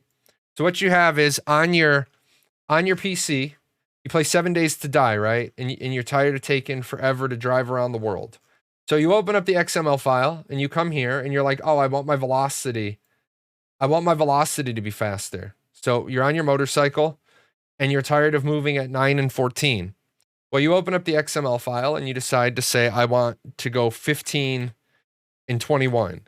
And I hit save here, right? And now the next time I load into 7 Days to Die, I will go 15 and 21 instead of 9 and 14. It's going to be the same thing with aggro. It's going to be the same thing. That they do the skill for the damage, they do the skill for this, and then aggro is its own little mini game that they have to manage. If they have every ability labeled as generates extra aggro, generates extra aggro, generates extra aggro, and they find through testing that no tanks are using that ability. And let us visit our friends at the wiki who should have their tank page updated so that then I can, yep, they do. So I can now later on today update my page. I need my other fucking monitor. Where you at, Samsung? It's fucking lunchtime, Samsung. Why haven't you called me? Right? Fucking called me about my monitor. Yeah, what's going on here? So you got, you've got the tank skills now up on the wiki. And you're like, oh, generates additional threat, generates additional threat, generates additional threat, generates additional threat, generates additional threat, threat, right? They might have all of these for alpha designated to generate additional threat. And then they see that, well, note every tank is using Javelin. Every single tank, and of course you wouldn't expect them to have a scenario where every single tank is doing anything, but it is possible, right? It is absolutely possible that every single tank takes something. And so then you move forward with every single tank is using Javelin. Okay, well maybe we don't put generates additional threat on Javelin anymore. Maybe we don't put that on Javelin anymore because Telecon time, yeah. Maybe we don't put generates additional threat on Javelin anymore because every tank is using it, so it doesn't make sense anymore to have generates additional threat on Javelin. Maybe we have found that Lacerate is an underused ability. Maybe not a lot of tanks. Maybe Lacerate is the 8 to 10% or 8 to 15% ability. Maybe we decide that Shockwave needs to have additional threat because it's an AoE. Maybe we decide that Resounding Smash doesn't get additional generate, but they're not going to find that out. They're not going to know that until they test it. But like I said, the aggro part of an ability is easy to add on, take off, plus up, plus down. It's going to be easy. I don't see taunt. Could some of these actually mean they taunt instead? Taunt is going to be there. Again, Steven has specifically said there will be forced taunts, but this is only the level 1 to 10 kit. Again, I find it odd that taunt is not in the 1 to 10 kit, but that doesn't mean that they won't move something up and then move taunt back down. These are all going to be moving. These are all going to be changing until these are all going to be moving up and down and changing and shifting until launch. The extra aggro part is just a flag. It would take less than a minute to change it if it's developed right. Yeah, absolutely. Like I just said, in your XML file, you can do that for your side. They have the same thing. It's literally the ability does this much damage, the crit does this much damage, the aggro on it is this much damage. So if they're developing aggro, which they are, to be managed deliberately instead of just through hate on the boss, then they'll be able to go in there and tweak and turn the widgets and the dials and a little bit of this wedge and take out a little bit of this twist. And yes, every ability is going to generate some amount of hate if the boss pays attention to the DPS meter. But I don't think we need to worry about tanking not being good. These guys seem like they know. I think packing lower levels with simple attack skills helps new players' damage output if they wind up solo leveling. If you're solo leveling in Ashes of Creation, you have failed and you are doing something wrong. Ashes of Creation is an MMORPG. I hate to keep telling people this. You're gonna need friends. You're gonna need friends. Did I say you're gonna need friends? You're gonna need friends. Because if you level as a tank, the opportunity for pickup groups in Ashes of Creation is much lower than the opportunity for pickup groups in other games. But I don't like friends. Zetrix, you're my friend. Zetrix is my friend. I would buy Zetrix a beer. I'm a strong, independent woman and don't need anybody to get me my XP. You identify with whatever you want there, Karthos. You identify with whatever you want. I'm watching Sparky. I love how Sparky and Theater Elf just build off on their own. Let's see. Oh, I see what you're saying. You're not talking about solo leveling. You're talking about being able to get into the game. You're talking about the ability to get into the game. Is Guntag here? Guntag is not here. And I got a Mystic Monk skin. Is this still live? Yes, it's live. I'm here. I will very, very rarely ever do reruns of streams. I do them occasionally, but I'm usually here when I'm doing them. I am usually not doing reruns. But new people to the game might need a little bit of help if they're just picked up the game because it looks cool. Scaring them off immediately by making them unable to kill anything isn't good at easing the first few levels. Yeah, that's the that's the player acquisition experience. And yes, I absolutely 100% agree with you on that. And that I do as much as I can in groups and games, but sometimes you just don't have your usual group on and you want to do a bit solo. Yes, but you shouldn't be. What the point is that you're not going to be leveling solo.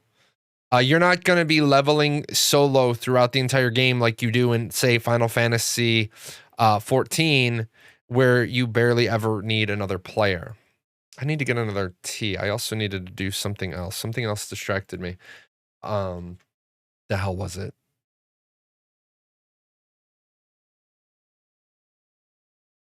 Things distract me today. I am a squirrel, and I only have 2 monitors. 2 monitors is like missing an arm, and I'm getting more and more irritated. As the day goes on, I'm getting more and more irritated. No, of course not, but being able to do stuff solo is nice, even if it's not close to being optimal. Yeah. The thing is that there's going to be things that you do while you're solo. Working on your social organization, working on your religion, working on your node, working on your freehold, working on all those things are probably going to be solo bits. I am out of cold tea. I'm going to go grab 2 out of the fridge. I'll be right back.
Hello, BC. Yes, I'm still broadcasting. Yes, I'm here. I don't know. I don't know what the deal is. So BC 23, I don't know what your problem is. You seem to be unable to connect. Where were we? I'm a strong independent healer and can face tank this boss by myself. It's not showing any video. That's on your end, man. I am looking at the stream preview. So that is 100% on your end, not on my end. Let me check real quick. Yep. It is. That's on your end. I just checked. Yeah. I would be getting a whole lot of people telling, if it was down for everybody, I'd be having a whole lot of people saying, hey, what the hell happened? Literally, if something happens during my stream, my Discord blows up. Yep, we're online. That's a you problem, man. That's a you problem. So. La la la la la. Where are we? Where are we at? What are we doing? Still waiting. There you go. Got it. It's fixed. Everything's good. Let's troll the forums real quick. Anything good on the forums? Probably not. I'm so tired of people asking if the PK system is okay. Yes, the PK system is okay. So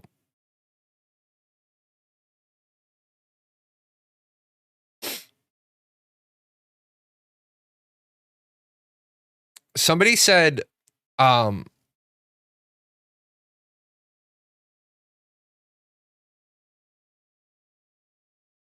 like, somebody said that they don't think Bear McCreary's work matches the atmosphere.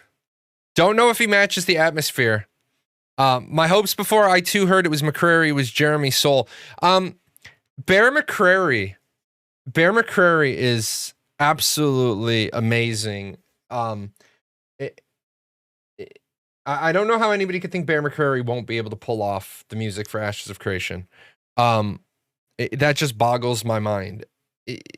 To say he doesn't fit the style, he absolutely does. So, Even if you can't gank randoms, Caravan have the real juicy stuff and you can rob those. Exactly. The PK system works fine. How does speccing into the same class twice work? Mage equals Archmage. Is there any incentive to do that? Yes. Doubling down makes you the most potent but the least versatile of the 8 classes in your archetype family. So if you have to choose between having versatility, like for example, and this is so small on my small monitor. For example, you could go say Arc Wizard and have the most potent but the least versatile spells. Or you could go with Shadowcaster, and one of the things that could happen with Shadowcaster is that you could augment stealth onto your skills, and when you cast a skill, it stealths you for a few seconds, or it breaks tab target lock. So there is a lot of augment. There's a lot that the augments are going to do. Say a mage goes Acolyte, then they might get self-sustain on their abilities, or they might get death augments on their abilities. So doubling down, since we don't know what we don't know about the system, I can't tell you how doubling down really affects. But we know the quote is doubling down makes you the most potent but the least versatile, which makes sense. The other thing is, got to remember, augments come from more places than just your secondary class. So you could in fact not have any secondary class augments, but still have augments from other places. So, hi, what you doing?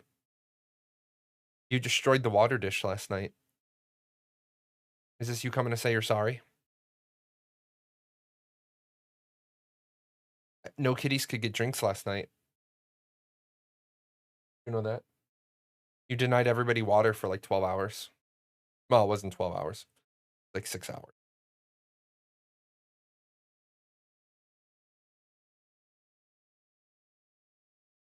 That's my cat. He's a good boy. He's a good boy. He's dying. He's living the end of his very best life. So I do not have a dog. I have 4 cats. This is my dog. This is my puppy cat. He plays fetch. Dude, you are so shedding today. You are so sheddy. Yeah, he unfortunately, years ago, he had a kidney problem that we didn't know about. It went undiagnosed. And he is not in great shape. So probably have about a year out of this buddy. Yeah, that cat tail just up here by my head. Unfortunately, I can't remount my monitor arm yet or my camera mount, because I need the other monitor back so I can see the spacing. Okay. I say hi? You say hi? No? Where's your brother?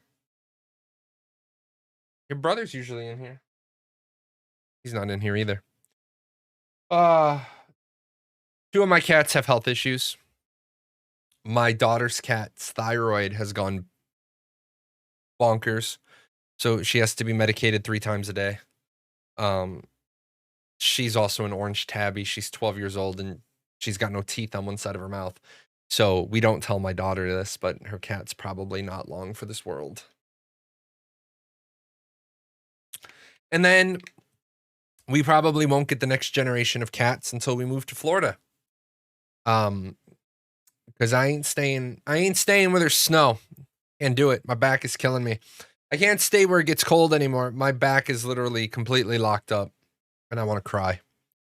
That's why I keep getting up today. My back is really, really sore today. I'm going to back therapy at 1 o'clock. So, what else, guys? What else do we got going on? Yeah, I love Orlando, man. I love Orlando. I want to live just outside of Orlando. I want to be just far enough away from the insanity of Tourist Trap to have a normal life, but I want to be close enough to Orlando to do all the fun shit when my grandkids come in. So What else? What questions do you guys have? You guys haven't been rocking. You guys have not been rocking the questions lately. I don't want anybody out there to think that you can't throw a question into the mix. The show is all about you guys. I have been producing more, like having more stuff ready to go. But if you guys have questions, that's kind of the point. In Florida, folks shoot at hurricanes. No. How will classes be balanced for large-scale PvP, ranged or melee, stuff like that? Classes won't be balanced for large-scale PvP, ranged or melee. Classes, the combat is balanced for group play. The combat is the combat is balanced for group play. So 8v8, 40 versus 40, and then how large-scale fights work. They're actually balancing for the large-scale fights at the expense of 1v1s. When it comes to this 1v1, some abilities or some classes will beat some classes will lose to some classes, and some will have good fights. This is a level 10 mage that you're seeing. Is it a fair assumption that each archetype will have 45 total abilities? You will probably have, well, you won't probably have, you will have less than 30 abilities on your hotbar at any given time. Now, what's the pool going to be? The pool will probably be, a fair assumption would be around 42, 45 abilities. Because you have to be able to pick, hey, get your head out of my chip. You have to have the ability to pick 75% tab, 75% action. So, yeah, 45 abilities sounds like it's probably going to be close. Of course, subject to change. Brand new to the stream, what's your role in the Ashes of Creation team? I am not on the Ashes of Creation team. I am an official content creator. I am one of their influencers, if you like that term. I've been an influencer with them for a couple of years now. Where the hell is this monitor? There we go. I've been an influencer, a content creator with them for a couple of years now. I'm also the guy behind Ashes 101.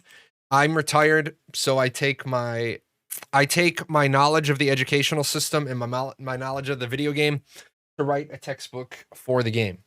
I work with the wiki team very closely. They are the people who do a very amazing job of cataloging everything Steven says. So, man, my mouth is just dry up in this room today. Plus having the cat hair up in my face, and then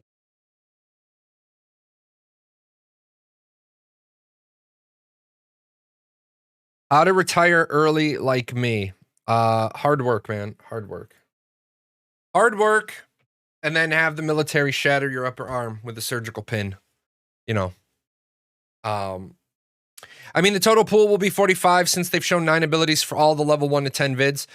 Yeah, but to say that they've shown 9 abilities for level 1 to 10, to assume it's going to be 45, that's an assumption.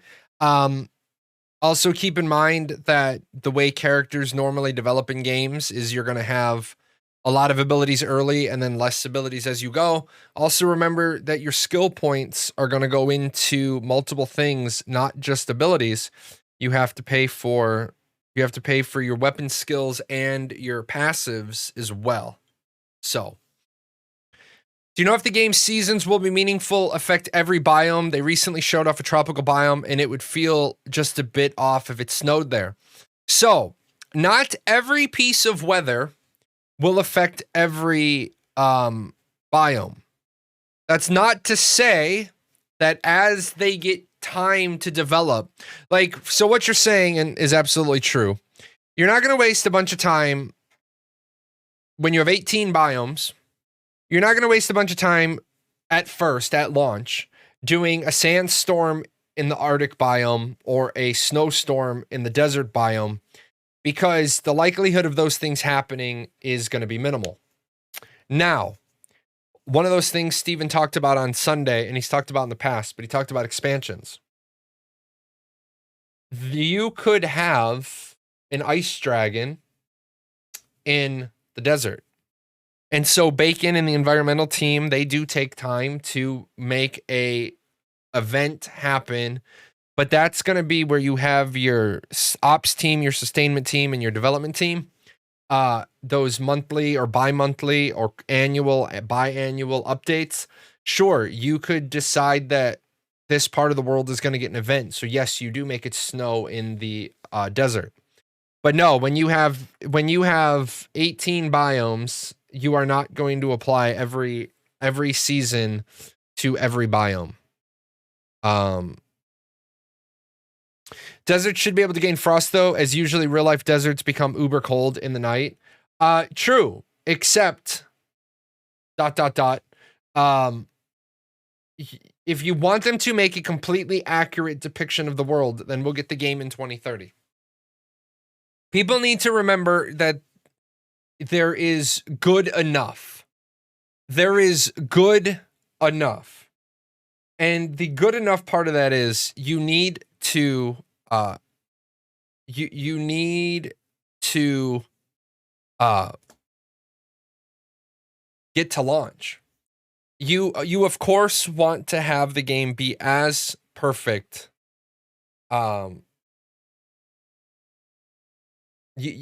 Frost doesn't come from snow. Frost doesn't come from snow, by the way. Frost comes from the freezing of the water in the ambient air, and there is water in all ambient air. But yes, there would not be snow in the desert because no water. Yes, absolutely. With that said, they don't have the time. Like, there is no. Could you imagine if somebody developed a game engine that already had all of this shit in it? Could you imagine how profitable a game engine would be if the game engine already had seasons? Yeah, snowstorm in a desert that comes along with an event, like it comes along with an event like an ice dragon shows up in the desert. The ice dragon doesn't give a shit about there not being any water in the desert because the ice comes with the ice dragon because magic. High fantasy. Biomes infused with high fantasy magic.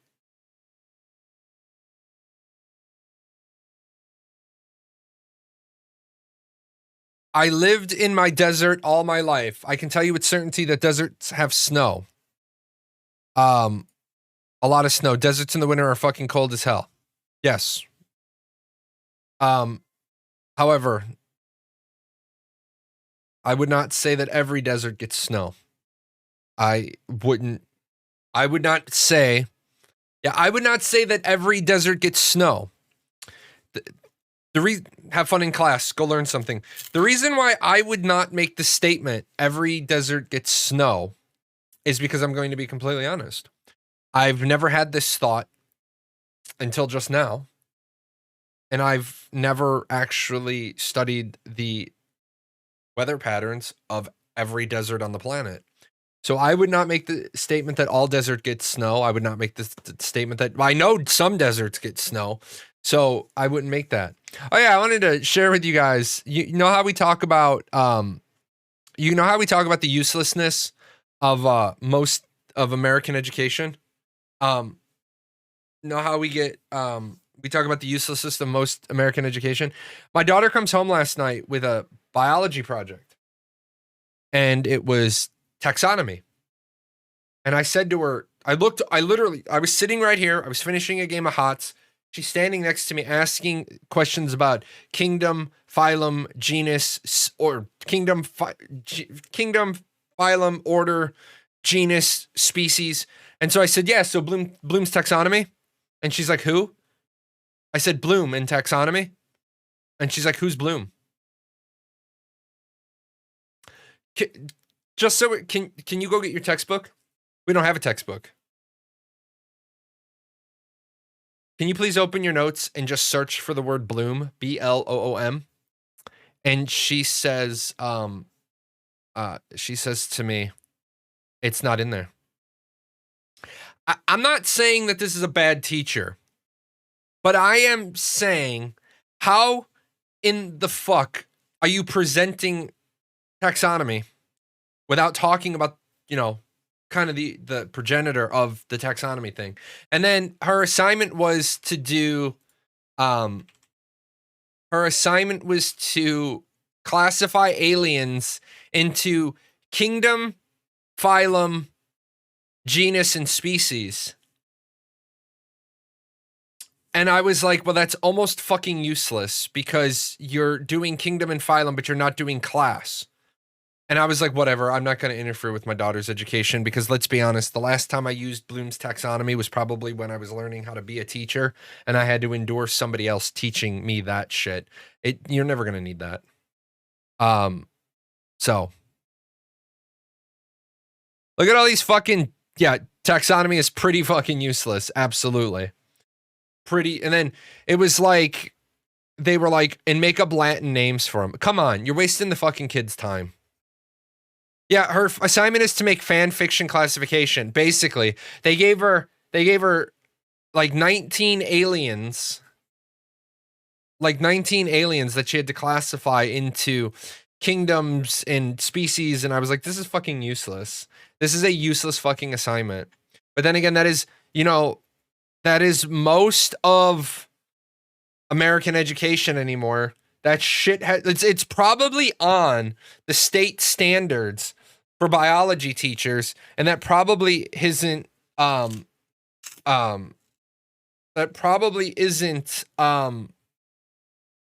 updated in 30 fucking years. They didn't make up Latin names for them. They simply didn't translate their original Latin name to English what? The fuck are you talking about? I never said they made up Latin names for them. I said they told my daughter to make up Latin names for them. Curriculum said, just fill time for, I guess. Yeah. We're not the only ones in existence. They're preparing our kids for the alien invasion. You know what? You know who's preparing our kids for the alien invasion is Danny fucking DeVito. Danny fucking DeVito is, he just has his 2 guns and he just starts blasting. Oh yeah, man. The new favorite thing is now this new form of math where 2 + 2 doesn't have to equal 4. Yeah. Don't even, we're not going to go down here because I'm going to spend the rest of my fucking, show down this rabbit hole. I have once again had a math teacher tell me, say to me, your kid's not going to have a calculator with them every day. And then I actually used the argument back to the teacher and I said, well, yes, my individual child has to have a calculator with them every day. And the teacher said, well, why is that? And I said, because she needs a phone to adjust her hearing aids. And I said, if you're going to tell the kids that they're not going to have a calculator with them every day, why do you dock them points when they don't bring their calculator with them to class? Just like you got the English teachers who harp on the kids, you can't write an essay overnight, and then they give them 3 essay questions in an hour. Like, anyway.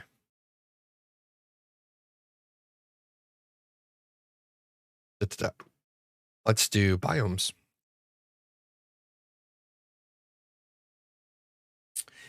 Casually crude, do you know what the difference between a theoretical mathematician and a large pizza is? What is the difference between a theoretical mathematician and a large pizza? A large pizza can feed a family of 4. So, the biome looks amazing. Somebody asked earlier if we had seen any of the cosmetics. There's Bacon wearing the Corvid Castigator. The teachers who take away points for not showing work despite getting the right answer, but give more points if they show the work and got the answer wrong. Yeah. My math teachers were cool with me in the near the end. My physics teacher and I had a very long conversation once, and I said, I don't have time to fuck around with this bullshit physics for high school.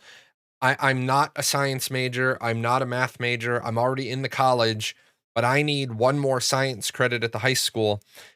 And my science class for my college degree is going to be anatomy and physiology and life science, which you guys won't give me physics credit for. So please stop busting my chops. I'm in school until 10 o'clock at night. I come here, they stuck me in first period physics and 8th period psychology so that I could go to the college in between 2nd and 7th. And yeah, horrible. What is it called when a chickpea gets murdered? That's a horrible joke. That is a bad joke. Like Cartho said, if you have to stop and explain it, it's a bad joke. So, what are you guys more excited for next? Ranger or Fighter? You want to see Ranger or Fighter next? Ranger? Fighter? Fighter? Ranger? Summoner is last. Rogue is not next. Okay, guys, when I give you an either or, I don't give you an either or because I don't know what I'm doing. I gave you an either or because it's what do you want to see, Ranger or Fighter? When people start putting like Rogue or Summoner, I'm going to be like, well, fuck off. You're not next. We already know that Summoner and Bard isn't going to be anytime soon. Summoner and Bard may be at the end of the year if we're lucky. If we're lucky.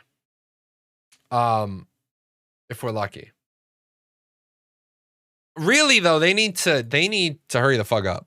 Not rush, but they need to hurry up because they're going to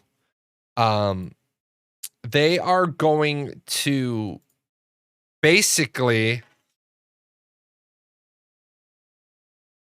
they are basically gonna take over Camelot Unchained's spot is aging themselves out. What I mean by that is they will have been in development so long that they just hype out. And then unfortunately, and I know a lot of you played ArcAge, and I know a lot of you have a feeling about ArcAge, but ArcAge 2 is going to come out and then take a huge part of the consumer base. Hasn't the game been pushed back like 3 to 5 times now? No, the game has been pushed back once. They made a smart decision. They missed their original launch date, and they never gave a new one because they realized that their game is so ambitious that they don't know when they're going to be ready to launch. So they just the way that you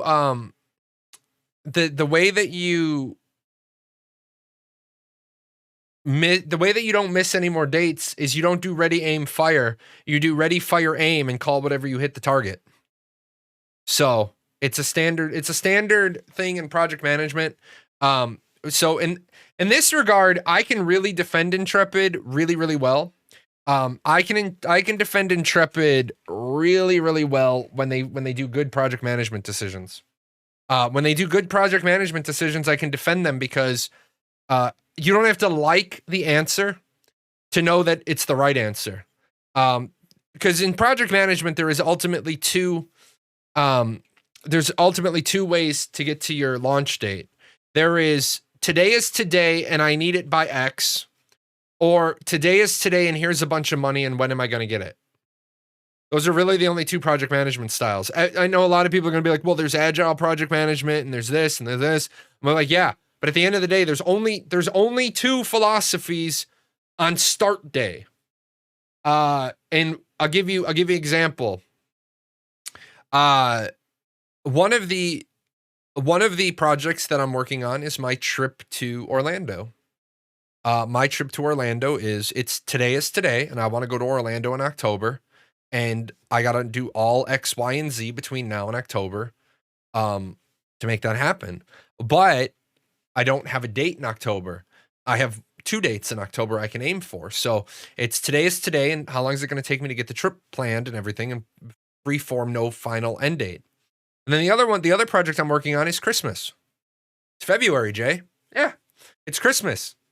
I have a very definitive deadline of when I need to have the Christmas shopping and the Christmas decorations and all the Christmas shit done. See the two types of project management? One of them is the date, and the date is not flexible and you have to work backwards. The other one is you're working from today and forwards, and then you can aim for the second week of October or the fourth week of October. So different types of project management. As long as Intrepid is making good project management decisions, I can defend them and they don't need to defend themselves. So the fact that they missed their launch date and then they didn't start the kick the can down the street launch date bullshit, that's a good one. That is an absolute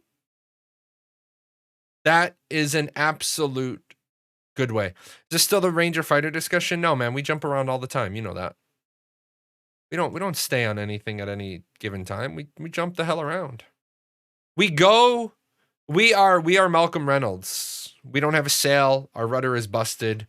If the wind blows north, we're headed north. That's how it works. That is how it works. But yeah, a lot of people make the mistake. They kiss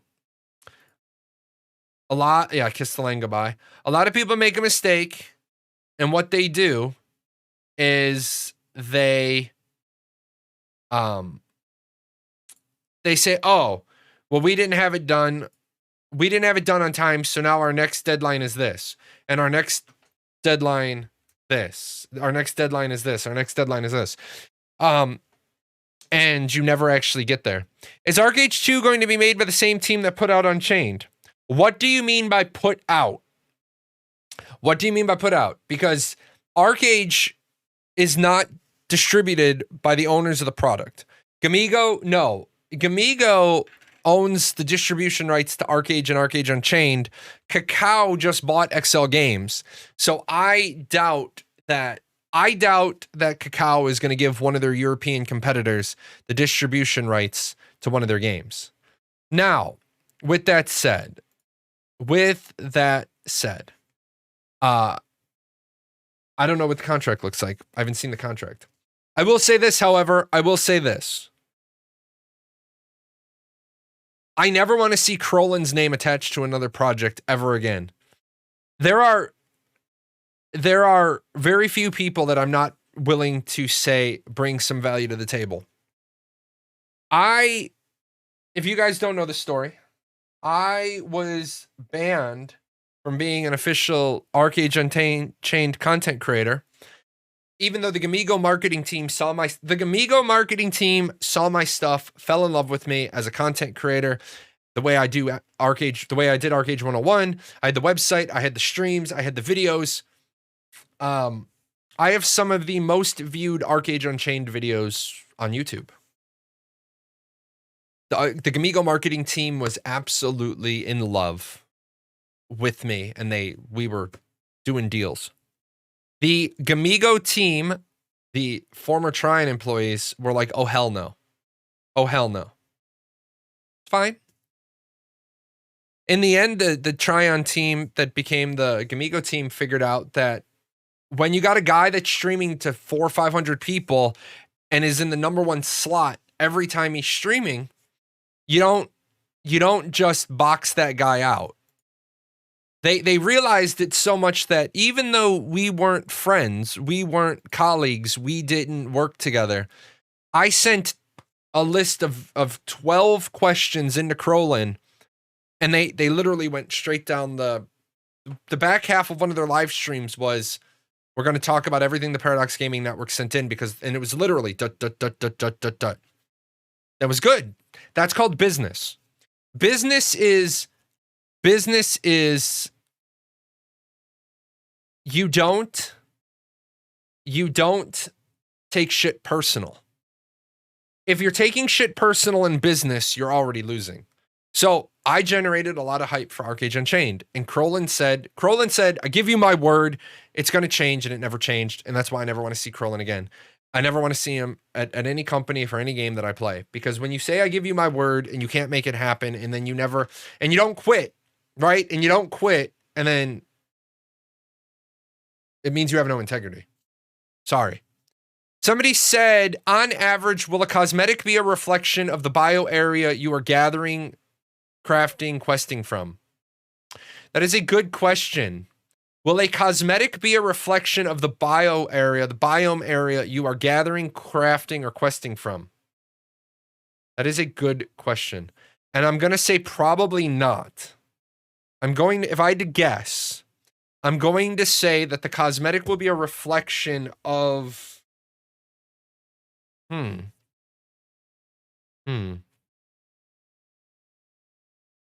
achievement that you get the cosmetic for. That would be one. The cosmetics that you make... yeah, I would say that the cosmetics that you craft... The cosmetics that you craft would definitely be a reflection of the biome. Otherwise, they have a disconnect between their artisan system and their environment. So yeah, I would say that there probably are some cosmetics that are a reflection of the biomes. Question about equipment. Will fighters have a focus on two-handed weapons, one-handed with shield, or dueling types of equipment? Fighters can use whatever weapons they want. There are 15 weapons in Ashes of Creation, and every class can use every weapon. I hate when people start to get into what's the meta. Is meta going to be two-hander? Is meta going to be one-hander? Is going to be dueling? I hate that thing right off the bat, because you can't even remotely know what the meta for weapons is going to be, because you don't have augments, you don't have fighter abilities, you don't have racial stats. There is more. There is more that we don't know than there is that we do know. So,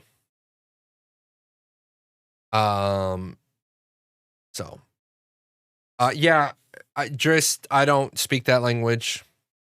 By focus, I mean, since fighters are melee classes, what makes you think fighters are melee classes? Will their abilities depend on weapon types? Yes. So let me say this. You get your ability from your abilities, obviously, and your choice of weapon. You also get passives. But if I have a... Let me look up the weapons. If I have a hammer versus I have a spear, my abilities, my fighter abilities are going to be the same. My weapon abilities are going to be different. My passives are going to be different. My procs are going to be different. My effects are going to be different. But the ability itself is not tied to the weapon. Now, there is also the augment system, where if I'm a fighter mage and I'm a spell sword, I have changed my physical damage to a magic damage. I can be a fighter with a bow. I can be a fighter with a ranged weapon. I can put that together. Is that going to be the most optimal build? Probably not. However, I don't want to pigeonhole people into fighters are melee and rangers are bows. I don't want to pigeonhole people into that, because that goes against one of the pillars that Ashes of Creation is being developed on, that player choice matters. Player choice is paramount. Player choice is that you are going to have some things happen, right? You are going to have some things happen that are completely unpredictable. Just like in Arcage, where everybody laughed at me. Everybody laughed at me when I enchanted my boots with toughness instead of resilience. Everybody laughed at me. They said, you're a fucking scrub. 4,200 is the soft cap. And I laughed. I laughed my ass off, because I knew 4,200 wasn't the soft cap. I knew 4,200 was simply the average number people could get to. And they saw the difference between 4,200 and whatever it was, 4,500 toughness as not as important as the resilience piece. Well, that's because the limited amount of testing that could be done showed, you know, when you have a soft cap and then you're like, I could do 300 more of this and get this much, or I could do 300 of a different stat and get this much. Well, it didn't really affect people until people saw that I was rocking 5,600 toughness, and they were like, "Oh shit!" That changes the nature of things. So always think outside the box. I'm gonna walk away for 1 second. My back hurts. I just want to be able to walk and stretch without looking weird on camera. I will be right back. I will get Kevin, and then I will move down from Kevin the Goose. Good name, by the way.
Alrighty, so Kevin the Goose. Have we learned what the basic mount acquisition will be? Obviously, we know the flying mounts will be regulated to mayors and limited world boss drops, but what about the basic mounts? Will they be drops or need to be purchased? You will buy your basic mount in your starter camp before you ever really get going out into the world. You will have a mount early on in the game. So, you will have your first mount before you leave on your adventure. So, other mounts will be bred. Other mounts will be tamed. The majority of mounts are going to come from the artisan system, though. Going to come from players who take the time. It's going to be a lot like, it's going to be oh shit, I got to be away from that. Yes. It's going to be a lot of the artisan system. They don't want to take away stuff from the artisan system. So they're going to have a lot of it be tames, and then a lot of it be animal husbandry, and then I don't have the full pyramid for how that works. So let's see. You cannot wield dwarves. Sorry. Isn't there a blueprint? For that, you would need raw materials, which I'm assuming are more common in some areas than others. So it's not up to me, unless the crafting cosmetic is something that is not limited to a blueprint. Yeah. So what you're saying is there's going to be a blueprint. There's going to be cosmetics that you make that are going to have a blueprint. And those blueprint. I mean, obviously, you can't. There's not full player choice. As much as you would like to have full player choice, there's not full player choice. You don't have a cosmetic design suite. Thank you for that. Love your content. Keep it up. Love your support. It means a lot to me. Obviously there's not going to be a cosmetic design suite where you're basically in there designing the cosmetic. Now, I think that would be cool as shit. I think it would be cool as shit if you could go in there and actually design the cosmetic. However, that would take them years to develop the system, because you think it's easy to just design a cosmetic, but what you don't realize is I designed a cosmetic. Yeah, great. Now you have to mesh model it to 9 different meshes. I think what they're doing is too much. I think that their idea that the armor is going to look different depending on what race is on. I had a discussion with somebody and I saw their point, and I actually had to concede their point because I could no longer defend the point. The fact that every piece of armor is going to be look different on every different race that wears it. I think that should have been shit that they did at the end. That should have been shit down the road in a quality of life expansion where armor started looking different at level 50. Now, I understand that there is a segment of the population who always gets mad when people like me kick everybody, when people like me kick everybody down to the level 50 part. I understand people get mad about that. Believe me, I do. However, 1 second, guys.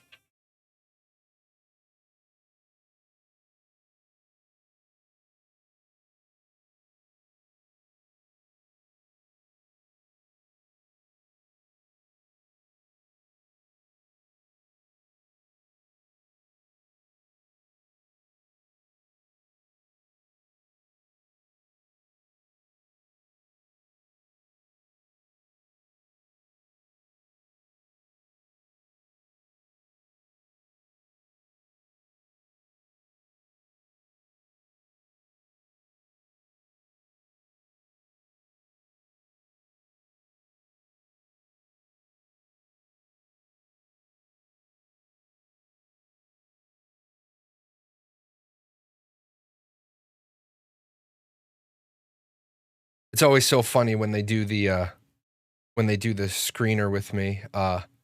Have you been in contact with anybody that they say, have you been in contact with anybody? And I just say no. And they're like, well, we have to finish the question. I was like, no, you don't, because I haven't been in contact with anybody. They're like, well, I'm a recluse, remember? I don't leave my house.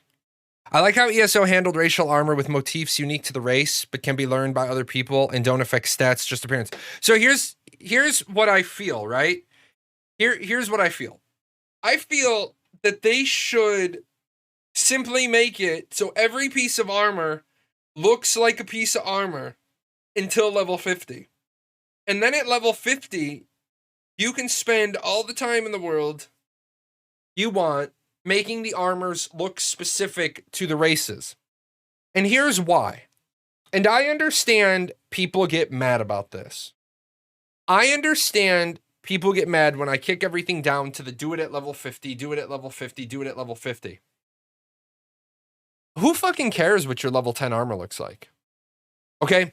Now, I know some people are going to be like, I care. And I'm going to be like, shut up. Because your level 10 armor, you spend more time going from level 49 to 50 in pretty much every video game. You spend more time going from level 49 to level 50 than you do going from level 1 to usually somewhere in the 30s. If you guys have ever looked at the XP chart, that's one thing I can say about Final Fantasy XIV is that in the early levels, you still look cool. You're right, you do. You absolutely do look cool in the early levels, but here's the problem. Two things. Number one, in Final Fantasy XIV, it's one piece of armor. It's one piece of armor. All the races mesh model to the same piece of armor. I appreciate that. Everybody looks the same in the armor. Everybody looks the same. They don't have 7 different level 22 tin cans. And you guys know what I mean by the tin can. It's everybody laughed about it. It's this one weird, it's just like one weird piece of fucking armor in like the 20s where it's like the top and the head are one piece and the legs or the feet are the other and you're a fucking tin can. It's literally like some developer called in sick that week and they were like, shit, what do we do? Oh, fucking just make it 2 pieces instead. They abandoned that idea due to stat balancing. It was cool. It was a great idea. It was cool. It happens in the 20s, it happens in the 30s, it happens in the 40s, and then in the 50s, Yoshi P was like, stop that shit. Don't do that again. And then you never see it again. My problem with them doing racial looks for all the armor is, if you're only wearing it for 30 minutes, what's the point? If you're only wearing it for a couple days, you can link, you are allowed to link in here. I have links enabled. I don't ban the ability to link. I just ban people who link dumb shit. But could help retain a certain part of the community to hit level 50. Let's be honest for a second. If you're not going to be retained to get to level 50, and the only thing keeping you is the armor appearance, you're not the intended audience for Ashes of Creation. If you're not motivated by caravans, the artisan system, the open world dungeons, the world bosses, the node system, the religions, the node types, if you're not motivated by those 7 things, by those 7 themes, and PvP is 8, and then arenas, castle sieges, guild wars, the robust guild system, the node wars, the node sieges. So I've just added on like 7 more things when I open up the theme box. You're being the devil's advocate, but the problem is, if what's going to keep you in the game, is those things, you're not the intended audience anyways. But the fact that Ashes goes the extra mile on the small little details is the reason I think a lot of us are so interested in this project. Honestly, bullshit. Because you would be just as interested in the game if it fucking launched without every single piece of armor having 9 different racial types. Watch this. I'm going to cut the workload. I'm going to cut half of the workload off. Instead of it being modeled after the subrace, have the armors modeled off of the parent races. I just cut the amount of work by 4/9, right? Period. And people are still going to play the game. Everyone in loincloths, I'll still play. I'm not talking about not having a robust armor system at level 50. I'm not talking about not having a robust armor system at level 50, because I absolutely am. But I'm saying, for fuck's sake, we are now we're going on 5 years into this. 5 years. $5 footlongs, 5 fucking years. Come July, it will be 5 years the game is development. Okay? 5 years in development. We haven't even seen level 50 armor yet. We haven't seen 40. We haven't seen 30. Those are the things that I said. They have so many deliverables. Shit's gonna start getting hacked. Because they're gonna be like, we gotta get to a launch date. Steven's money is infinite. Steven's money is finite. It's not fucking Jeff Bezos, Elon Musk, Mark Zuckerberg, Bill Gates, Ted Turner, Warren Buffett. It's not one of these big dick billionaires that's like, I can put $500 million into a project and infinite money monkeys. You guys realize that some of these guys don't give a shit about the money they lose on some projects because it's like play money? Their play money is bigger than what Steven can come up with. Now, maybe he's friends with one of them and can say, hey, give me like $100 million. But with that said, I think that they have so many steps before launch. I don't give a shit. I don't give a shit, and I don't think anybody is actually going to play Ashes of Creation gives a shit if the armor between level 1 and level 40 has 9 different flavors. I think it's great that I think it's amazing that you're trying to develop this, but I would be developing all that shit backwards. I would have all of the level 50 armor done, and then I would work the other way. And the reason why is you got to get to launch. You got to get the level 50 armor done before you can launch. You could have one fucking set of clothes from level 1 to 40, and people would whine about it, but watch this. You can have one set of clothes between level 1 and level 40, and then at level 40, oh my God, look at all the armor options that happen. Who fucking cares about level 1 to 40? Especially if level 1 to level 40 takes like 20 days, and then 40 to 50 takes the other 25 days. 20 days, right? 1 to 40 takes 20 days, and 40 to 50 takes the other 25 days. You're going to be... Yeah, we're all going to use cosmetic skins anyway. That's the other thing I do not stand. I do not understand. And remember I said in this wonderful book right here, if the people underneath you don't understand then they can't continue and carry your message.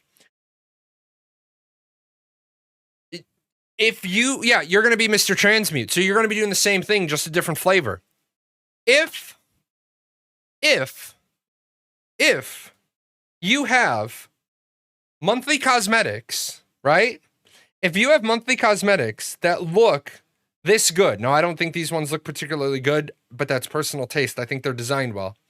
If you have monthly cosmetics that look this good, why are you spending so much fucking time?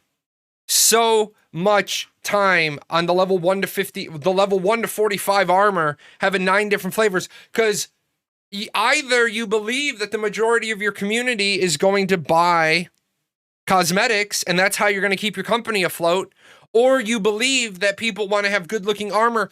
And I'm not saying at 50. I'm saying at 50, you absolutely have to have good looking armor. Who fucking cares what the level 10 armor looks like? Who cares what the level 10 armor looks like? Regardless of logistics issues, a big part of the reason I play MMOs is the rags to riches storyline. I almost want to look boring at the low levels. I want to see max level tryhards and sick armor and strive to earn it when I'm grinding 1 to 2 hours a day after work.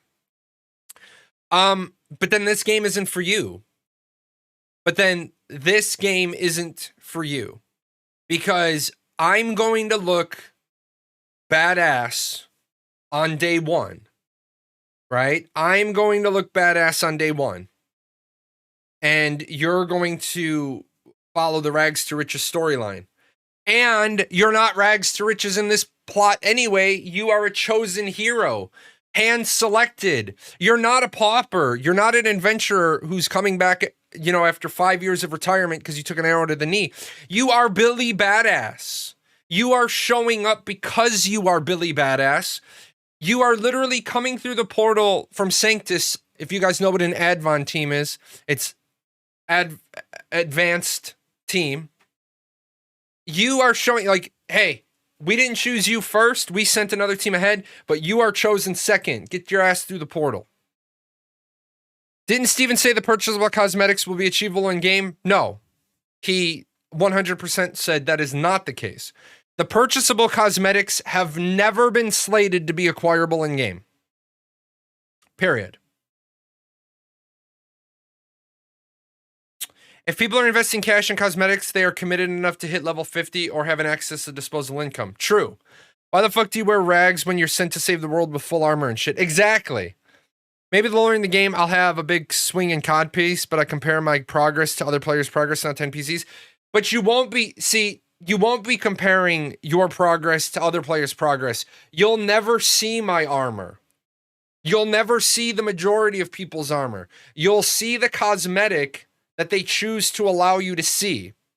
You will never know what armor I'm wearing underneath my cosmetic because my inspect feature will be off. Because you don't need to know what armor I have. The only thing you will know is my buff that will tell you my tier. You'll have a little buff that says Jahlon is wearing legendary unique plate or epic cloth. But when you're like, I want to see what he looks like underneath the cosmetic, you'll never see that. Ever. Period. Why model any armor? Now you're getting to the point. You're getting to the point. Why model the armor to the point that they're doing it for levels 1 through 40, 1 through 45. I understand that they want people to be able to look good in game, and I don't have a problem with them wanting people to look good in game. However, what the fuck? Hold on a second. Oh. Lawyer's office. That's my original point. I don't need to look cool while I'm leveling. Yes, exactly. Nobody needs to look cool while they're leveling. I think, now for you, Mr. Transmute, sure.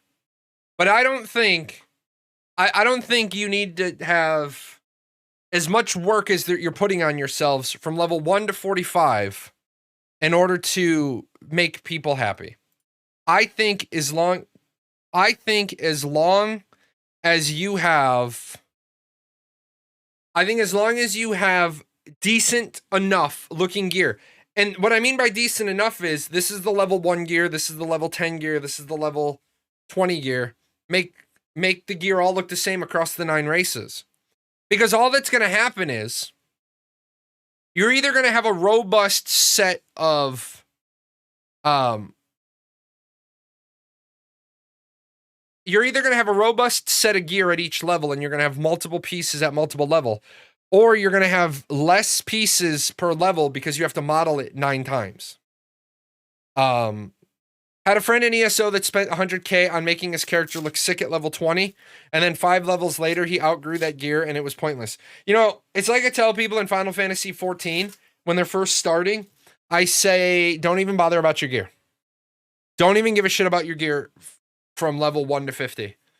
Just get to level 50, do like the 6 things that you do at level 50 to get enough, tomes to buy your tome gear, and then your leveling slows down enough that you'll always have enough gear caught up. But don't worry about doing the rest of the shenanigans, because I've seen people kill themselves at level 45 trying to get like high quality, best in everything, and I was like, what are you doing? You're not going to use that shit.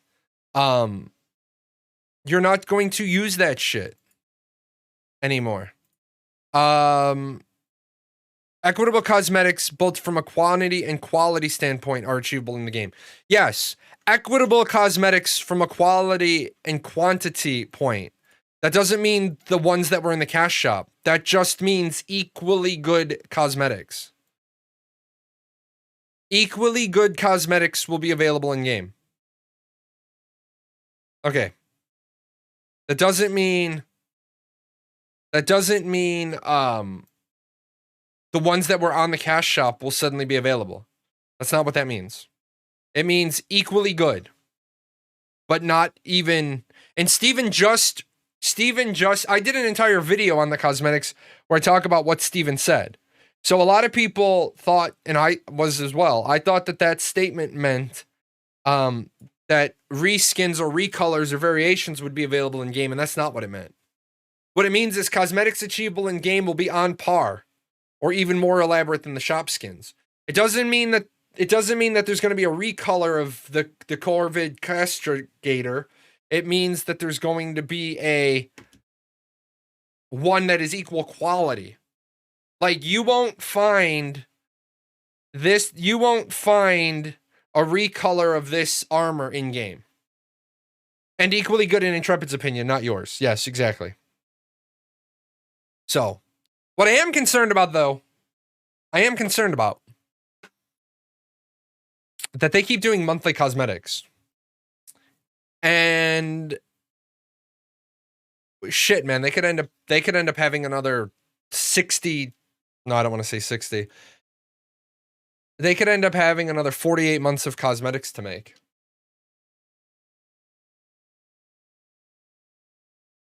Equally good as subjective, but my opinion won't count for Jack.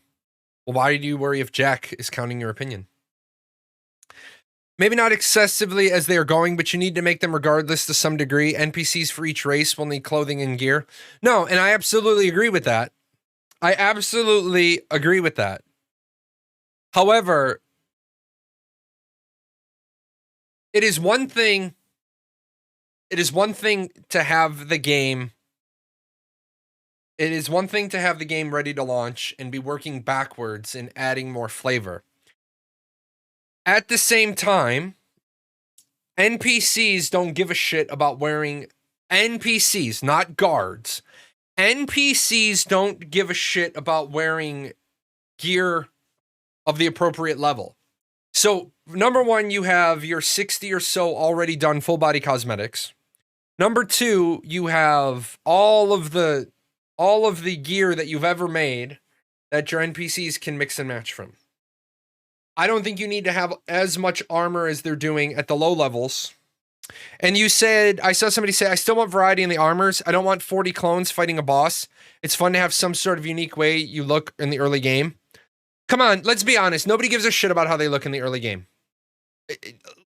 If I had to put, how do you look in the early game versus a good leveling system, a good leveling experience, good mechanics, fun fights? How many people are going to take, I don't give a shit if the combat is crap. I don't care if the mount system is bad. I don't care if the artisan system is bad. I don't care if the story is bad. I don't care if the mechanics are bad or the experience is bad, but I love the fact that I look good. If you had to rack, stack, and pack your one through however many issues we put on the list, is your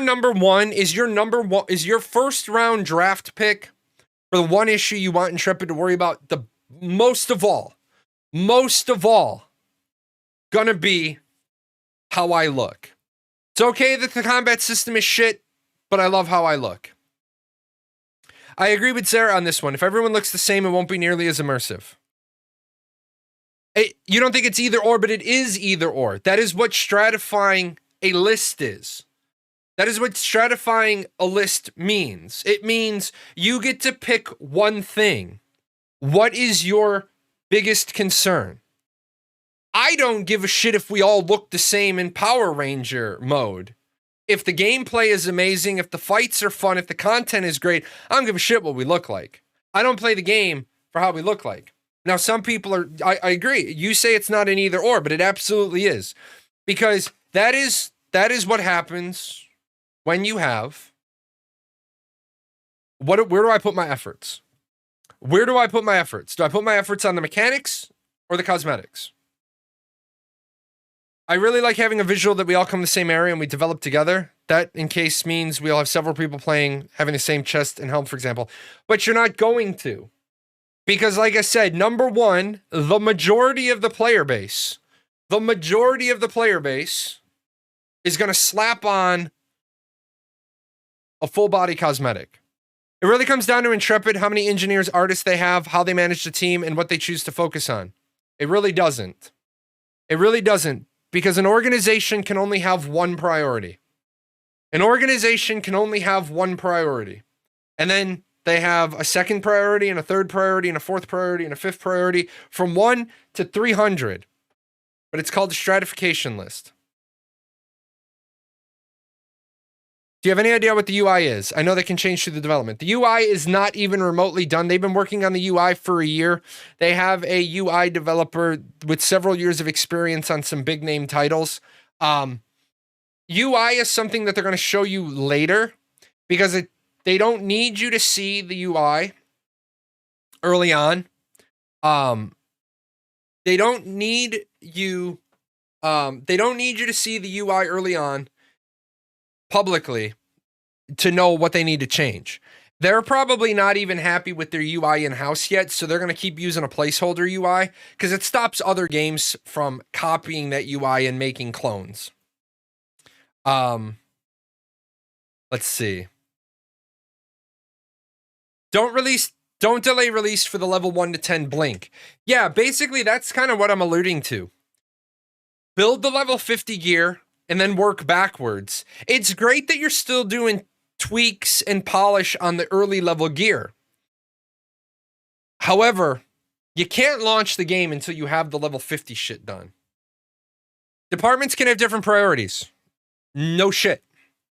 If the engineering team has created everything the artists need to design cosmetics, then the engineering team is free to focus on things while the artists continue on with the cosmetics. No shit. However, if the engineering team is creating the things that the artist needs, then your priority is fashion, not function. See what I'm saying here? A company can only have one number one priority. Ironically, that's why it's called your number one and it's called your priority. All these fucking buzzword bingo companies that start saying that you can have multiple number one priorities, they're all fucking wrong. Period. Look at the best businesses in the world, look at the fucking 1% of the top of the businesses. Listen to the leaders that lead the top 1% companies, and it's always going to be the same fucking talking point. You have one priority at a time. Your number one priority is what you focus on. The average human being cannot multitask. All this bullshit that you think that you can multitask, the majority of you, and I'm not insulting you, the majority of you can't multitask. The majority of you should wake up in the morning, have your little notepad that's next to your computer at work, and you should rack, stack, and prack your priorities. And then you work on number one, and you work on number one exclusively until number one is done. And then you work on number two, and then you work on number three, and then you work on number four. Very, very few people can properly multitask. Multitasking is not doing task 1 to 20%, then task 2 to 15%, then task 3 to 9%, and then go back to task 1. That's not multitasking. That's rotating. That's a sprinkler. I'm only working on this project right now. Now I'm working on this project. Now I'm working. That's not multitasking. Okay. Rain is multitasking. Rain is you're watering all of the grass at exactly the same time.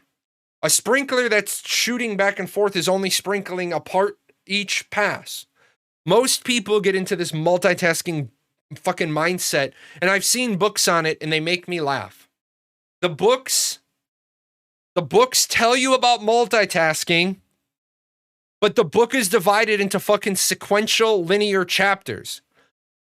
I work with me here. You're reading a book on multitasking that is written in chapters, which is automatically not multitasking. Why? Because the author knows they're full of shit too. A book on multitasking would be my show. Rabbit holes where we're doing this, we're doing this, we're doing this. We're bringing multiple things in to talk about them at the same time. And even I would argue in that case, that's not even great multitasking, but it's at least multitasking enough. We can put it under the heading. They can have only one priority, but they can do multiple things right regardless. Sure, you can do multiple things right. However, aren't you supposed to read a multitasking looking at the pages at once? Yeah, you're supposed to read all the pages at one time. They can get multiple things right. However, and the truth of the matter is, it's Steven's company, and Steven wants low-level characters to look great. Sure. My concern, though, is you're not getting closer to launch. I know people are going to say every day that they make progress is every day that they're getting closer to launch and blah, blah, blah. And of course, because that's fucking how time works. Time is linear. It goes from the left to the right. However, they aren't Mike Charlie. They aren't mission complete. They aren't launch ready. They don't have a launch viable build. Period. There is Star Citizen. You could make an argument that Star Citizen could do a 6-month sprint and get a launch candidate together. Would it fulfill the promise of what they said the end game was going to look like? No, not at all. Would it be good? No, probably not. But if they needed to get both feet into we are a launched product, I think in a 6-month sprint, Star Citizen could get to a launch candidate. I don't think Ashes could get to a launch candidate in 2 years. Haven't seen the Vec, haven't seen the Renkai, haven't seen the Tulnar, haven't seen fighters, rogues, summoners, bards. Haven't even seen the article on the divine nodes. Haven't even seen the article on military nodes. They've admitted that they haven't even started the artisan system. So you see what I'm saying? We constantly see art stuff, which is great because art stuff is sexy. Art stuff is sexy. Art stuff sells because engineering isn't sexy. Engineering isn't sexy at all. Engineering is a pass-fail. Engineering is ultimately a pass-fail. It either works or it doesn't. It's either optimized or it's not. You see what I'm saying? People don't accept half measures when it comes to the fucking meat. Either the optimization is good or it's not. The lag is good or it's not. Know what I'm saying? The art is subjective. And I think it's fine. What you're saying is if like, let's be, the biomes aren't even done. The world's not built. So in that regard, do they have a lot of time? Do they have a lot of time between now and launch to make all 9 of these mesh models for all of this armor going up and racial impact and all that? Sure, absolutely they do. Why? Because they aren't within a sprint's distance of launch. They aren't within a sprint's distance of launch anyway. So, while they're still building the world, while they're still building the combat, while they're still building, they've got all those other things. I'm just worried that what you're going to have at the end of the day is you're going to have the level 1 to 10 cloth set, the level 1 to 10 plate set, and the level 1 to 10 leather set. And because you took the time to model out 9 different races for that set, instead of having the level 5 gear, the level 8 gear, the level 10 gear, the level 12 gear, 15, 18, 21, blah, blah, blah, blah, blah, blah, blah, you're literally going to have less sets, but it's modeled great. You see what I'm saying? I don't think the Renkai wearing the black t-shirt of Jahlon, I don't think the Renkai wearing the black t-shirt of Jahlon needs to look different than the Vec, look different than the Empyrean, look different than the Nakua, look different than the Tolnar. I think the black t-shirt of Jahlon should look the same on every fucking character. I think then what you do is you have the black t-shirt of Jahlon, the white t-shirt of Jahlon, the gray t-shirt of Jahlon, the purple Victorian shirt of Jahlon, the red Victorian shirt of Jahlon. I think you have a lot more items, right? I think you have a lot more items. I do understand what people are saying is they don't want the game to look like the Clone Wars. But let's be honest, at the end of the day, it's already not, because we have a full body cosmetic system. We have a transmog system. And so if you're not going to see, like, how many, and then you're doing in-game obtainable cosmetics as well as cash shop cosmetics. How many people are going to go through, percentage-wise, not me, how many people do you think that their primary concern is going to be their appearance versus how many people who are going to be concerned with their performance? You either have form, function, or fashion. I think the majority of the player base is going to be concerned about their function. And I think a very minority part of the community is going to be concerned about their fashion. And then, of course, the fashion people are going to get mad, and you always have these fuckheads. Fashion people are some of the worst. Fashionistas, they're the worst. Fashion is always true endgame, though. You said faction. I assume you meant fashion. There's no real good example of form in this discussion, but form, function, and fashion are the 3 pieces of that equation. I don't want to leave form out. I don't want to leave form out because then somebody would be like, well, you didn't mention form. It just doesn't apply here. It just doesn't apply here. Let me see if I can grab a real quick example.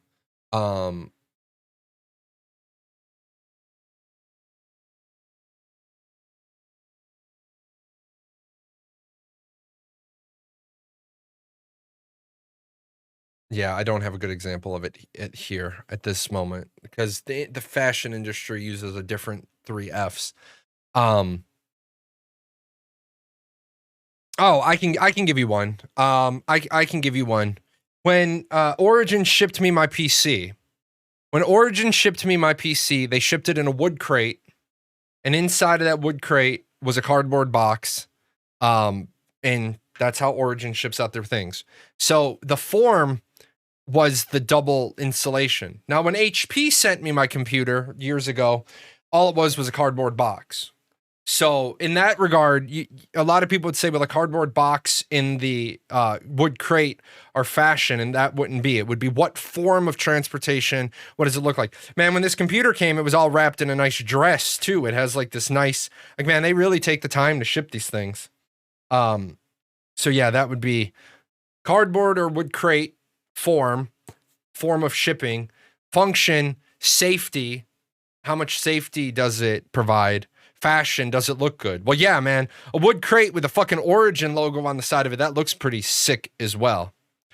How's gaming been with the new rig? Oh my god. Cyberpunk 2077 on ray tracing ultra. I'm just gonna say this. Let me I'm just gonna say this to you. When you're playing Cyberpunk 2077 on an ultra ray tracing PC, you're in a porno. You are in the porno. You don't need no VR goggles. You're up in the porno. Just so we're all together. That game is unbelievably fucking sexy. I didn't mean to go there, but that's just what came out of my mouth. That game is unbelievably sexy in ultra ray tracing. Like, it's so bad. It's so bad. I was gonna live stream Cyberpunk. I'm gonna have to put like a delay on and some shit. I don't know how I'm gonna do that. I don't know. I don't know how I'm gonna do that, because it's like, yeah, it's intense. It's intense. Who knows? 9 months at tier 1. Isn't form the size character model the cosmetic is going to fit on? No. Not in this case. Yes, that would be an example of form, but not in this case. What makes it even better is an OLED screen plus HDR. OLED screen. That's what I have. Speaking of Samsung, I'm going to call them. They better call me in the next 57 minutes, because when I get off the stream with you guys, I gotta jump in the shower, and then I gotta drive into town, go to therapy, back therapy. My back is all twisted. But on the way there, I'm gonna be calling them. Oh, you know what I need to do? Let's just do that right now before I forget. Otherwise, I'll be trying to do it while I drive. I'll probably get in an accident. But that's their goal. Hi, buddy. Hi, buddy. Go find mom. Go find mom. Go find mom. Mom has catnip. Ow. Jerk.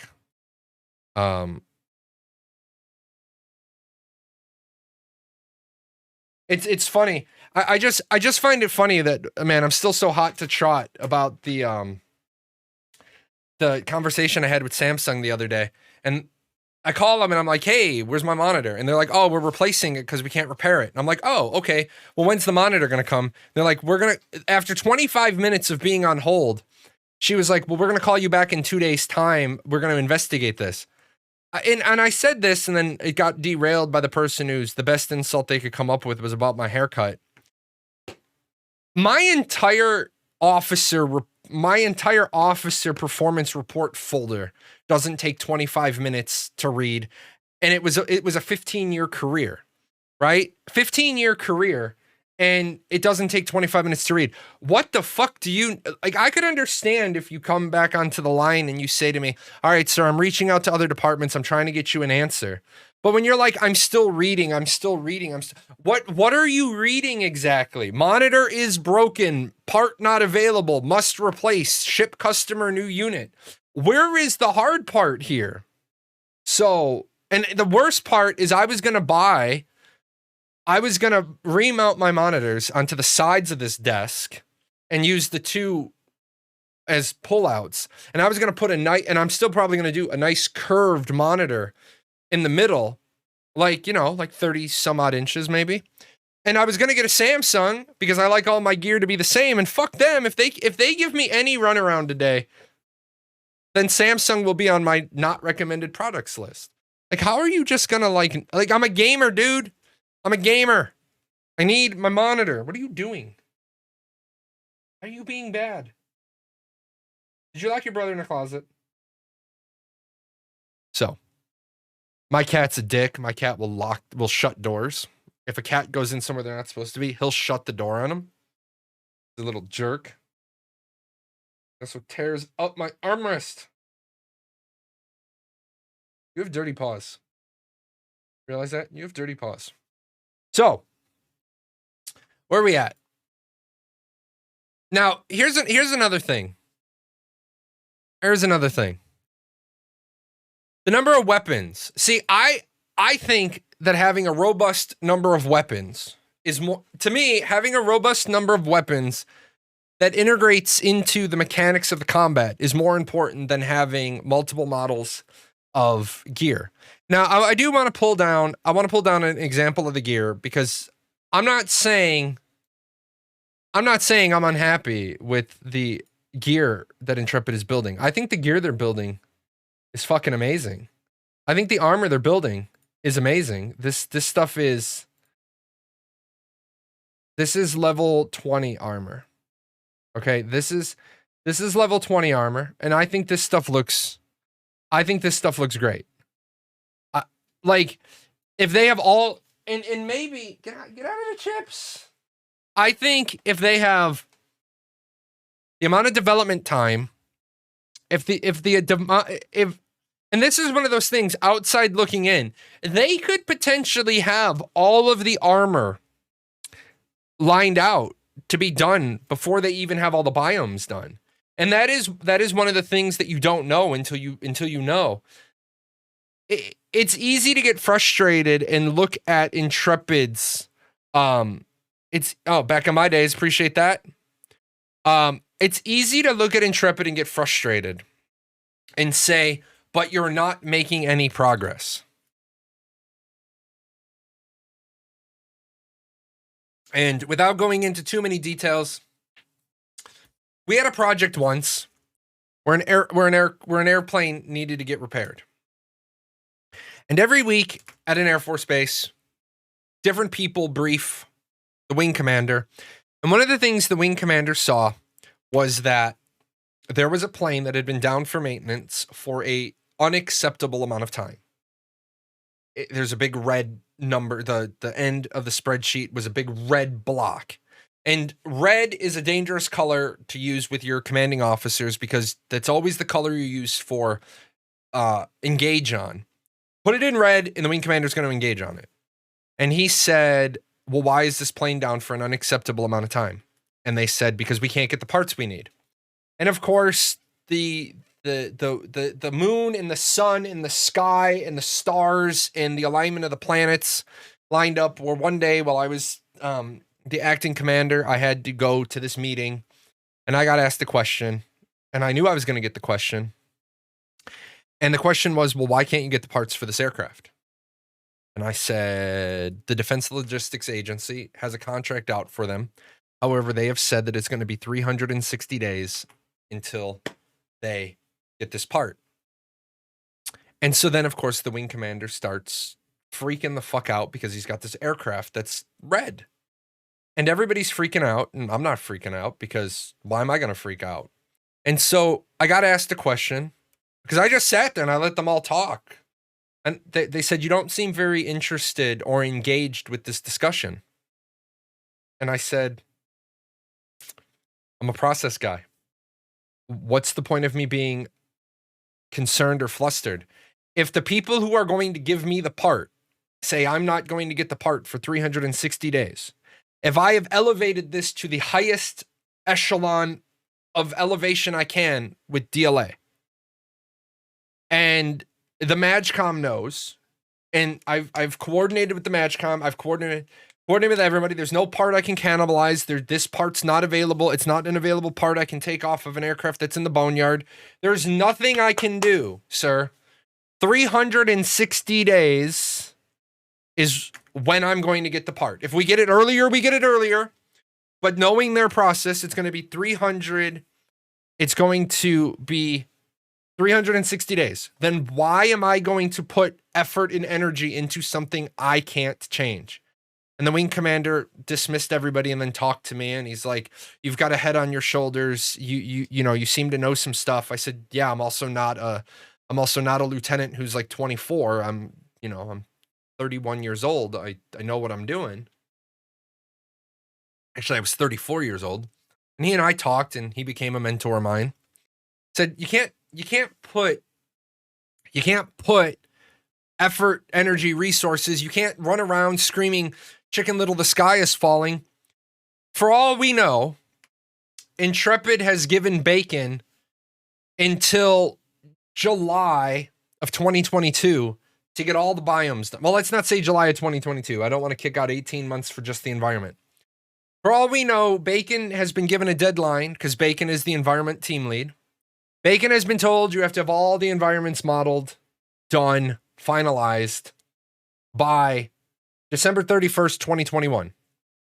And not only that, but you have to have these biomes done by this date, these biomes done by this date, these biomes done by this date, these da-da-da-da-da. You have milestone markers. Well, if they have a year, let's say they go through the end of the year and Bacon's deadline isn't even until the end of the year. Then they go to Chris Atkins and they say, "Chris, because we're giving the environment team until the end of the year to do these things, you have to have all the armor done by this time." So it's completely possible. It's highly probable that their timelines all make sense. The problem is we ain't ever going to see those timelines, nor should we. We should never see internal timelines. And I always hate when internal timelines get leaked because the average person doesn't understand project management. And even a project manager Steven could hand me all of their project timelines. He could be like, "You know what, Jay, we want you to be a representative to the community. We want you to be a representative to the community. We want you to see the internal timelines so that you can say whether or not you're comfortable with what you're seeing." Well, I'm okay, great. I'm looking at them and I'm going to be like, I don't know. I'm going to be like, "I don't know, dude." You would have to spend so much time spinning up an outsider. And then you said, especially in agile. I wouldn't use the phrase especially in an agile process because agile is way more plug and play than other processes. I should be able, like, as an agile project manager, I should be able to jump in. Oh, thanks, Brown Rice. As an agile project manager, I should be able to jump into Steven's development, look at their timelines, and I should be able to make sense of those a lot more than I would do as if they were using waterfall, which they're not. They're using agile project management or agile. They're using agile software development, which is similar to agile project management. A little different though. There's a couple of singletons out there, but I should be able to look at it and be like, "Well, I don't know what a damn thing it says, but it looks like you got all your bases covered." But you're never going to see that shit because they don't share that stuff because they shouldn't. They shouldn't share that stuff because the average person isn't going to understand it. And, they don't understand that there's push, there's pull, there's give, there's take. And I once again had to use the house example. And I use the house example. You guys know when you're building a house, the last 10% of your house being constructed is where the building becomes a home. A house at the 90% mark isn't a home. A house at the 90% mark is potentially livable. Really, you're talking about at the 90% mark, a house in construction is livable if they've put in the water fixtures. But you come to your house and you freak the fuck out. I tell you that you're moving into your house next Friday. I say you're moving into your house on the 19th. And you come to your house today. The walls aren't painted, the carpet isn't in, the trim isn't in, the light fixtures aren't in, the toilets aren't in, the sinks aren't in. And I tell you that you're moving in next Friday. And you just freak out. You're like, what the fuck? Nothing's done. This isn't done. This isn't done. This isn't done. I'm like, slow down. And then inevitably what always happened is the people with zero contracting experience, they would start screaming at you and they're like, well, I've got movers and I'm closing on my house on the 18th so that on the morning of the 19th, we can do the closing on this house. And I got movers coming and the stuff's going to be on the truck and they're going to hold the truck overnight. And you start telling me all your problems. And I say, well, what are you freaking out about? They're like, this house isn't anywhere near ready to move into. And I say, well, what makes you say that? Well, the carpet's not in and the walls aren't painted and the whole house isn't painted. The trim isn't in. And I say, but the trim is all stained. It's all cut. It's just not installed. And the carpet's coming in. And so I just wanted you guys to see. I brought you out to your home so that you could see your house today. But your house is gonna be ready on the 19th. In fact, you can come here on Monday if it's gonna calm you down, if it's gonna settle your anxiety. You can come to your house on the 15th. You can take another look through, and you're gonna be amazed. And then that person comes back on the 15th, and their house is all buttoned up. It's all ready to go. And they're like, "Well, how did this happen? It's amazing." Because you think that when you paint one bedroom in your house and it takes you 4 hours to paint one bedroom in your house, you think that it takes a professional painter 4 hours to paint that room. The professional painter knows his apprentice is going to come in and tape off the window, and if the doors are even hung, and that son of a bitch is going to come in with a paint gun, and he's literally going to go wall to wall all the way around the room because the carpet's not in. That fucker's just going to go wall to wall, ceiling. There's going to be fucking paint all on the fucking plywood, all on the floor. There's going to be fucking paint everywhere. Why? Because he doesn't give a shit. Because he's in there doing slop painting. Because none of the trim is in. He doesn't have to be neat. And so he does that all day on Thursday. He paints the whole house. We let that shit dry. And then on Friday, his apprentice comes in and peels off the shit on the windows. And then the plumber comes in, and the plumber doesn't get in the way of the fucking carpet layers. The plumber comes in and puts in the toilet and the sinks. The electrician comes in and pops in the light fixtures. The carpenter comes in and the carpet guys are done. So the carpenter comes in and puts the trim down. If the carpet guys aren't the guys putting in the trim as well, you're talking 3 one-day processes, but you're like, oh my God, my house isn't done. Calm down. That's how life goes. That's how life is. So there's a lot of things that are going to happen right at the end of Ashes. What's a big one in that example? The big one is the UI. Right now, you're looking at this footage and you don't like it. You're looking at this footage right now, and the number one thing you don't like about this footage right now, you don't like the UI. I don't like the UI. Funny enough, Steven doesn't like the UI either because he's got a UI artist that's developing the UI for them. But the thing is that the UI is all the dressing. The UI is all the welcoming pieces. It's all the niceties. It's all the immersion. It's all this feels like home. But because it doesn't look nice, it doesn't look neat. What offends you about this picture right here is there's only 10 abilities. You don't like it. My biggest gripe with Ashes is the combat system. I prefer a tab targeting system, to be honest.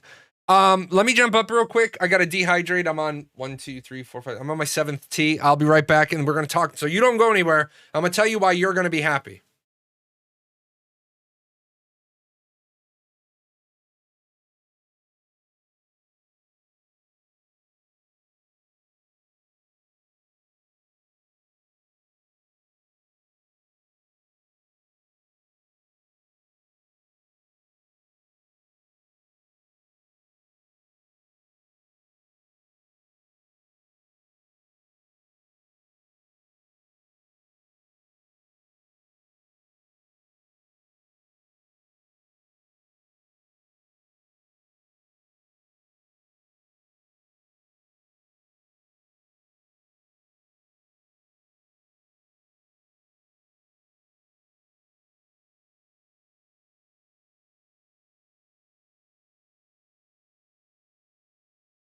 Okay, so first and foremost, solely tab target.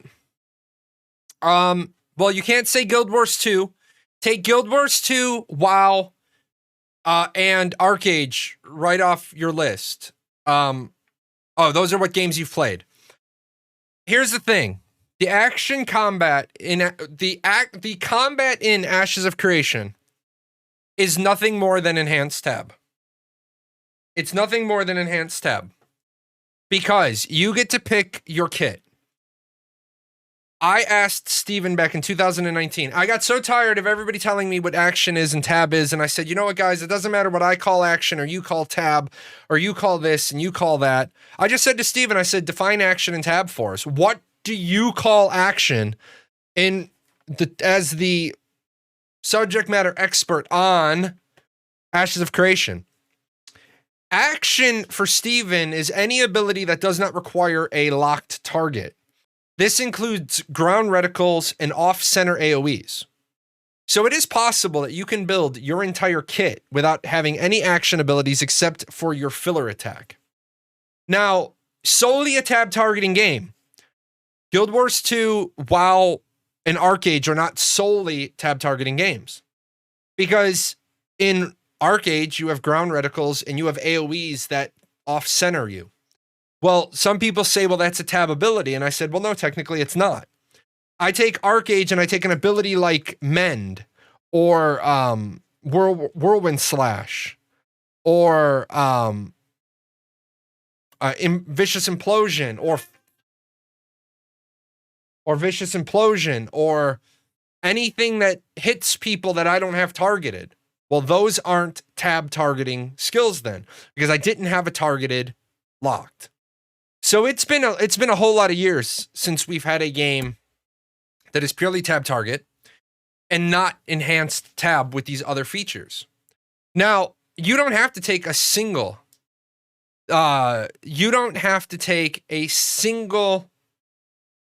action target ability if you don't want to. You can base your 75% on tab, your 25% on ground placement reticles and off-center AoEs, and then you're basically playing a full tab game. Tab players aren't going to be the players that are disappointed. Action players are going to be the one that are disappointed. Anything that's a skill shot. No. A skill shot is very specifically, I have to line you up in crosshairs. Those are skill shots. ArcAge doesn't have skill shots. Their new Malediction had some skill shots, and then the other goofy one they brought in, the rogue melee one that they came in, that had a few skill shots in it. But a skill shot is an action ability. Yeah, combos. Oh, dude, I have combos.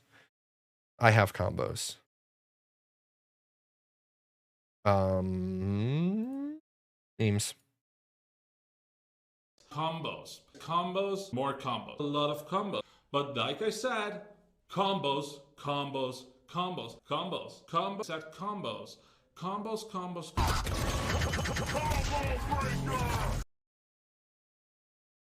So, God's Whip and the big arrow rain thing was a skill shot. No, the arrow rain is not a skill shot. Arrow rain is a ground reticle. God's Whip is not a skill shot. God's Whip is a ground reticle. Because you're not lining them up in the crosshairs. Those two abilities, you're lining them up on the ground.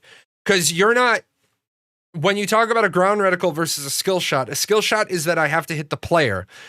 God's Whip and Missile Rain, well, the Missile Rain that hits the ground is a ground reticle, and then there's the Missile Rain so Missile Rain did have a skill shot variant, the one that fires out in front of you, although I would say that was more a cone attack.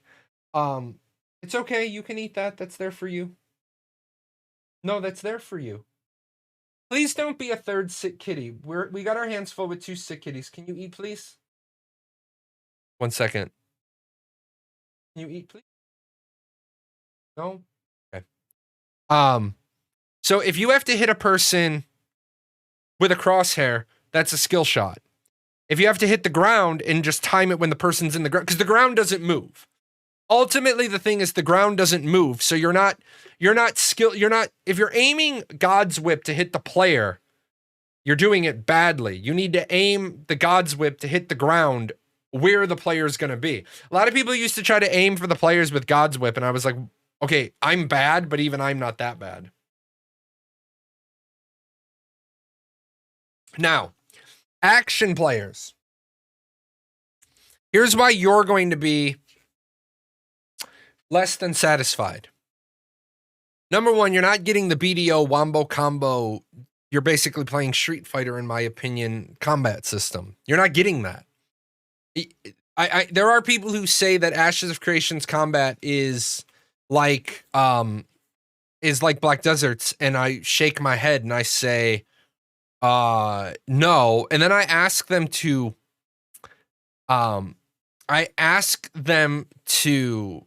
explain that, and then they can't. So you're getting ESO combat at most. I would venture to say that you're not getting ESO combat either. I would say that you're getting the action camera side of Guild Wars 2, but not the combat system of Guild Wars 2. I would say that you're getting the action combat camera of Guild Wars 2, if I had to say what you're getting. Now I probably need to drop into ESO again. I haven't played ESO in a while. I probably need to drop into ESO again and knock the rust off a little bit. Because you are obviously more familiar. If it's anything like ESO, I'm out. It's the one thing I hate in ESO. Yeah, he's talking about the action combat side of Ashes being like ESO. But no, it's not going to be 5 abilities and swaps, none of that shit. You're going to have 10 abilities on your bar and up to 30 on your bar. So we're only talking about the action half at the moment.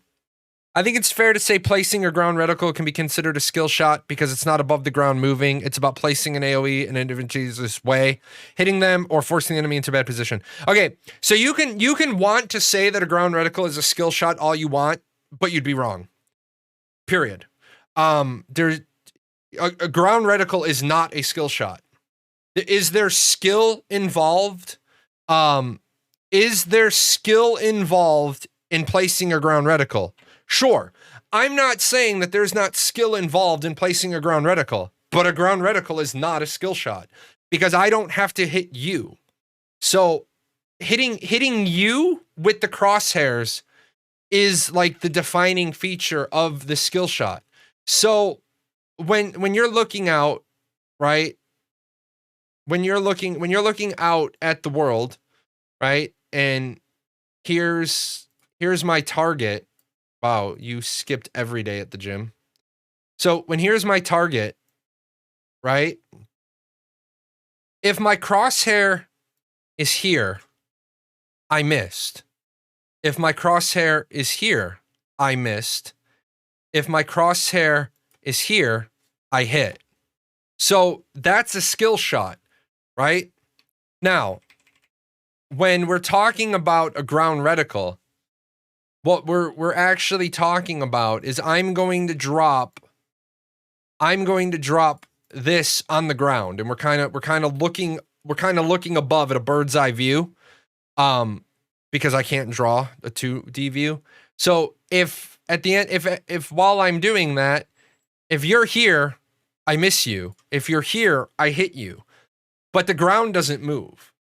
The ground is never, I'm not going to miss the ground. So there's no skill shot involved because I can't miss the ground. If I accidentally click over here, right?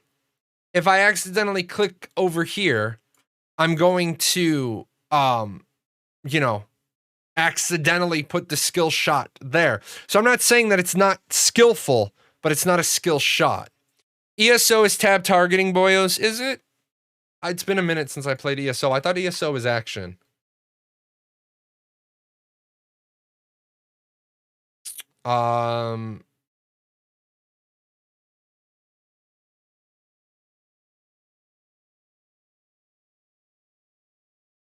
ESO is a mix between traditional Elder Scrolls game. You have your homing arrows, but you are able to block, dodge, sneak, swing. Yeah, I won't. You can target an ESO. Yeah, you can target an ESO. So I guess to call it, I guess you can call ESO target assist. Is that what all you young kids call that shit? Targeting assist or soft lock? I mean, I know you can play ESO with no targeting system. I know it's possible to target it. Yeah, it's not tab. It's target assist action combat. So it's not tab. You don't need to tab. You don't need to tab over to a target to use an ability. That's the defining feature of a tab skill, of a tab game. If I don't have you targeted, I can't fire off the ability. So if Fireball is a tab ability, I can't fire a Fireball out in front of me. I can throw a cone, I can put down a ground reticle, I can put down an off-center AoE, but I cannot fire a Fireball off ahead of me. You can tab to make sure your taunt or chain hits X target instead of stupid big. Okay, so what you're saying is that it's a hybrid. What you're saying is ESO is a hybrid then. I can tab lock a target, but I don't have to. I can use my abilities. I can use my ability ahead of me, but if I tab target somebody, it's going to hit them instead. I never played it in that mode. I just wandered around for a while and then I realized I didn't like it. So, okay, in that regard, Ashes is not like that. Okay, Ashes is not like that in that regard. It's also not like Guild Wars 2 in that regard. If Fireball is a tab ability, you can only use Fireball as a tab skill. So in Ashes, if Fireball is an ability, is a tab ability, if I don't have you tab targeted, I can be spamming Fireball, but I'm never going to throw my Fireball at you because I never have you tab targeted. You could be dead center lined up in my action crosshair. Okay, you could be lined up in my action crosshair, but if Fireball is a tab ability until I tab target you or click on you to target you, my hand is never going to come up. I'm never going to throw the Fireball. Now, if Ice Ball is an action ability, I will throw an Ice Ball directly in front of me into my crosshairs every time I hit number 2. However, if I tab target you and you take 3 steps to the left, if Ice Ball is an action ability, it's a skill shot. Unless you're in my crosshairs, I'm literally throwing Ice Balls right past your ear and I'm not hitting you. I love that I can finally have more abilities without it becoming WoW face smashing combat shit. Yeah, I mean, there are classes in WoW, there are classes in Arcage that you literally can be drunk and roll your face across the keyboard and still beat 50% of the player base.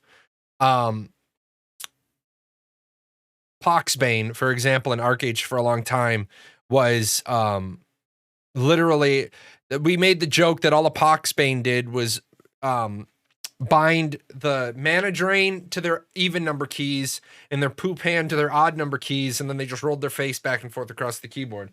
Because the heal on that thing was so ridiculous that if you landed it, it was like, oh, not only are you burning my mana and keeping me in place and killing my life, you're also regenerating. Who in the blue hell thought of this? So, with that said,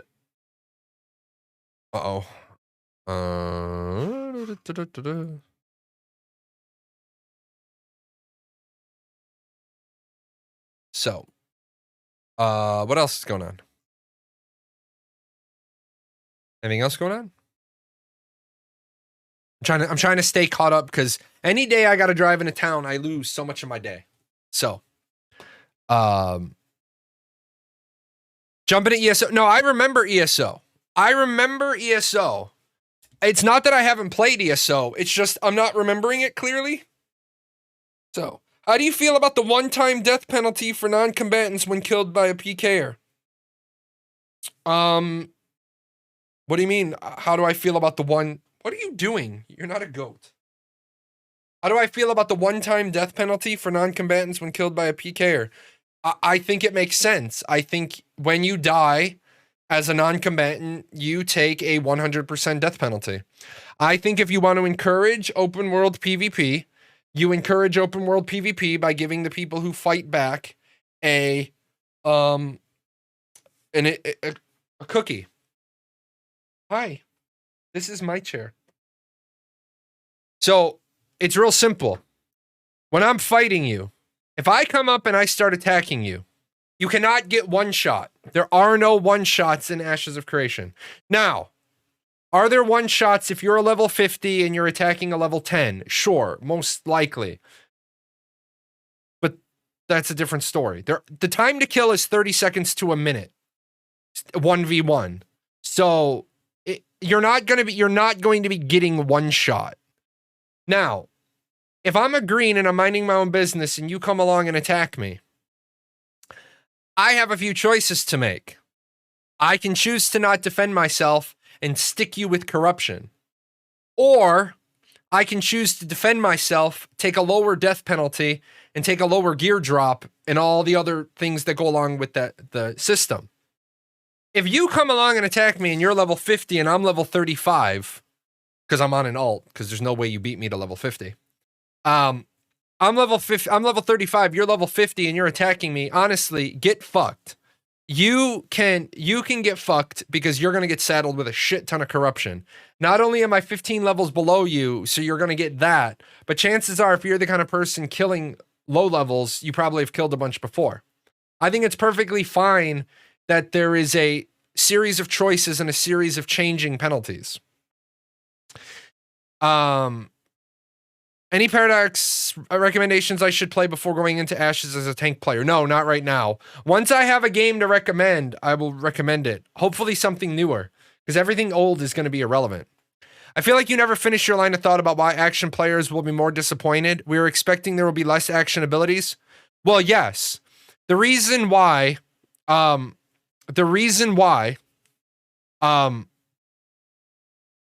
is some of those action abilities are going to be ground reticles and off-center AoEs.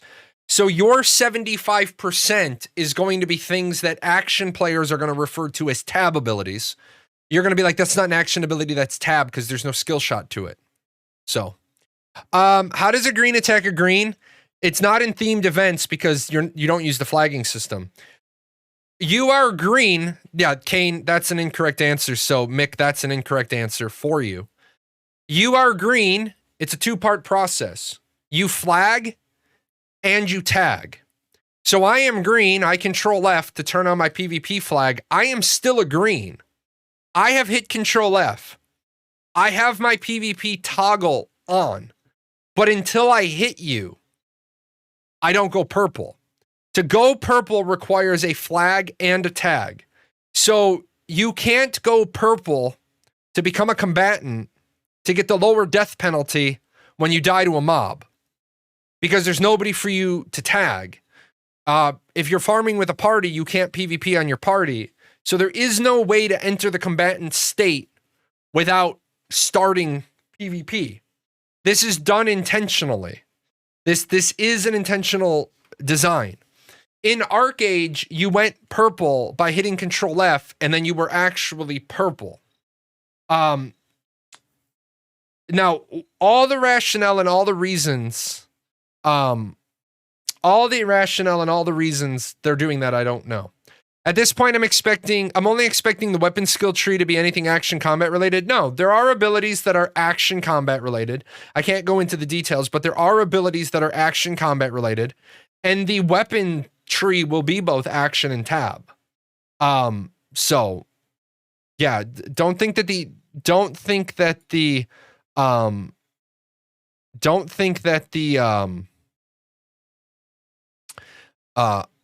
other ones aren't going to be related. Oh boy, guys, you guys, 2 days left. Need to raise 50, 64, 63,500 channel points. I will give you guys a secret hint. You guys can come to the channel tomorrow while I'm not live and contribute points to the giveaway box.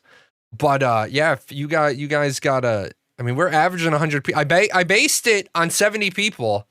You guys got to make sure you're swinging by the show, you know, and dumping off your points into the box. We're at 91%. I have faith in you guys.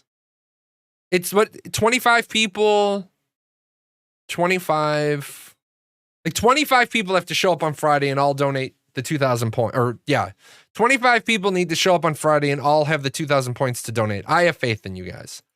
I have faith. I have faith. Hi, buddy. My little buddy is behind me. I see what you mean. Personally, I don't mind those handled under the action category, but I can see how it might make people disappointed. I'm going to tell you this. I'm ecstatic that those count as action abilities.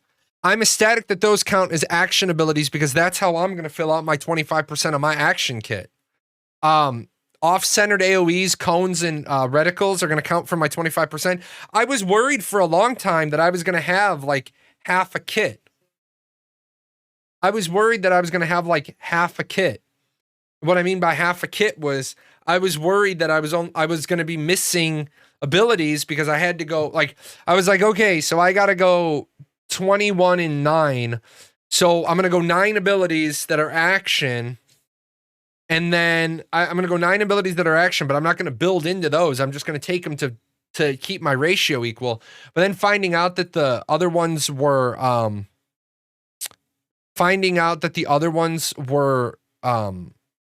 you know, what I wanted, I was like, oh, that works. That works really well. That works really, really well.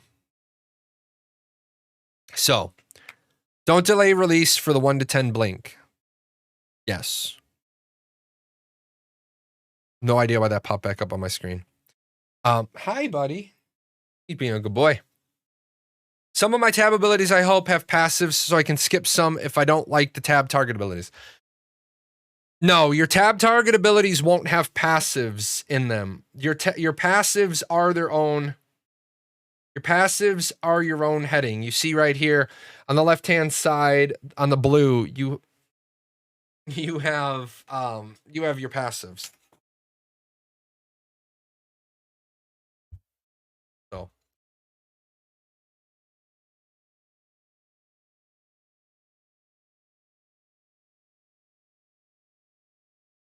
someone has taken over the show. The producer has jumped right onto the desk and said, "No, I got this." Hi. Easy on the claws. Easy on the claws. Don't claw me because it hurts. It hurts and you make me sad. I clipped your nails yesterday and I didn't do a very good job. I didn't do a good enough job. I didn't do the back ones. I know I'm just thinking like some skills trigger on, let's say, combo stacking to trigger a proc to shoot, say, a fireball. That's not going to happen. That's not really the design they're going with. Clipping cat nails is good. Declawing your cats is bad. Clipping their nails, you absolutely have to clip their nails because their nails will curl. Oh, you mean auto attack? No, the auto attack, the filler attack isn't gonna proc either. That's just not the design they're doing. That's not the design they're doing at all. Yeah, you should never ever declaw cats. You should never ever declaw cats. It is not good for the cats. It is not good for the cats to be declawed. It's also, I want it for everybody that doesn't know this, and if you have somebody that's like, I'm gonna get a cat and I'm gonna get it declawed. Let me explain, for those of you that aren't cat people, let me explain what declawing a cat is actually doing, okay? Because a lot of people do not realize this, and it's no fault of their own because they hear declaw a cat. So this is the tip of your finger, right?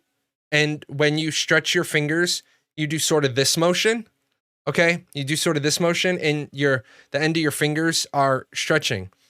A cat's claw is the end of their skeletal system. It takes off their bone when you declaw a cat. Okay? When you declaw a cat. So if you have friends who say, well, I got my cat declawed, then simply take your tin snips out and say, put your hand on the table. I'm going to take off all your fingertips. If they're talking about getting their cat declawed, take out your tin snips and say, just give me those fingertips, man. Just give me those fingertips. I'm going to take those fingertips right off for you. A lot of people don't know this. A lot of people don't know this, and they just go with the trend. They go with the times. They go with the way it's always been around here. Your state's working to make it illegal. Yeah. I'm hoping that all states make it illegal to declaw cats. It's an ancient practice that wasn't understood, and people don't understand. Don't declaw a cat, don't dock a dog's tail, and don't clip a dog's ears. On the last one, I'm going to argue with you. Don't clip a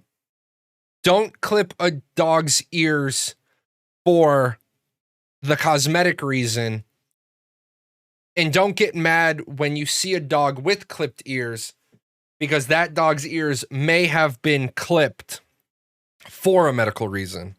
But yes, I will meet you on the halfway point to say, don't clip your boxer's ears or your Doberman's ears because you want them to have that look. That's not a good look. If you don't want a cat to claw your furniture without training it, don't get a cat. You know what? Right. They curl and get split and stuff since they don't use them enough indoors, so you have to cut the ends of their claws to avoid injury. Yeah. And it's real easy.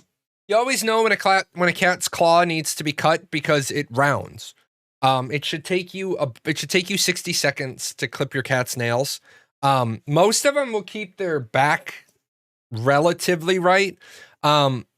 It's also, you're right, because your cats don't use their nails indoors.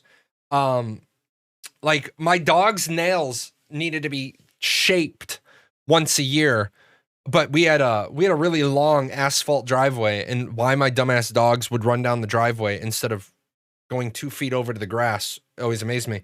But we just had to shape them to make sure they were good.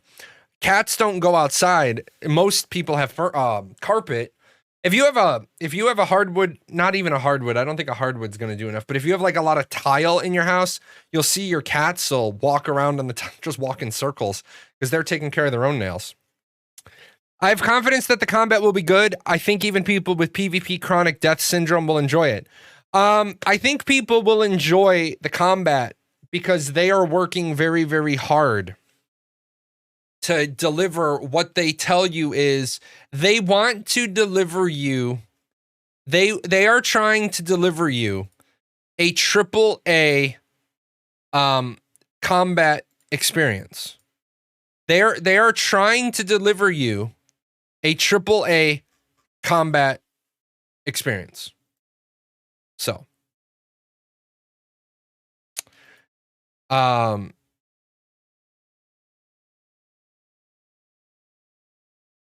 yeah, exactly. There are veterinary claws. Generally, declawing a cat is never going to be a thing. My biggest fear with Ashes of Creation is going to be the 500 plus player Zergs. Then, if that is your biggest fear, you have no fears about Ashes of Creation. I can alleviate your fears about the 500 player Zergs with this example. Ready? It is 12:48 my time. It's 12:48 my time. And I must leave in 12 minutes. I know you guys are going to be heartbroken. You're going to be jonesing because you're only going to get 80% of a show today. I'm so sorry. I got to go into town. But it's 12:48 p.m. It's 12:48 p.m. and we got a caravan getting ready to leave the village at the end of the Gold Brick Road. So we're leaving the lower left-hand corner of the map with a caravan full of lumber because we're going to finish our ship. We're going to build our second ship. We got 10,000 lumber planks and other miscellaneous things in our caravan, and we're going to go north by northeast. And it's a 90 minute, well, we won't say 90 minutes. We're going to say it's a 45-minute trip. It's a 45-minute trip from where we're getting our lumber to the coast. Well, it's a big world, remember? It's a big world.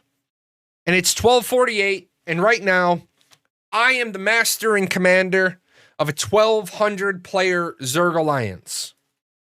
And it makes people nervous because I have 1,200 people in my alliance. Except it's 12:48 and we're getting ready to depart. And I only have 89 of you with me. Only 89 of you are online. I have 1,200 people in my alliance, but 89 of you are online and in the local area enough that you can get to the node either en route, you're going to join up with us en route, or you can get there when we leave. Now, as we head out and we're 10 minutes away from our node, our destination point. 8 of you log in. That's great. We're still 10 minutes away. Now, some of you may be in families and there might be some family summoning that can happen. However, if you're flagged as a caravan defender, you may not be able to summon people because you're already flagged. So, because you're with the caravan and you're flagged as a caravan defender, you can't summon anybody. So now, we're 10 minutes away. Now, is it probably reasonable that in 10 minutes of outright riding, you can catch up to a caravan? Sure. It's probably fair to say that if you're outright racing, only by PvP. If you're outright racing on a mount, you can probably catch up to a caravan that's 10 minutes out. Well, what happens when in 30 minutes out, 20 more of you log in? Well, I'm not going to have those people because you're probably not going to catch us. We're 30 minutes out. Say it takes you 20 minutes to catch us. Well, then we're already going to be at the 50-minute mark. We're already going to be at our destination. The world being big, the world being large is what nullifies Zergs to a certain extent. Now, are there going to be shitbird Zerg groups that only do stuff when they have everybody online? Sure.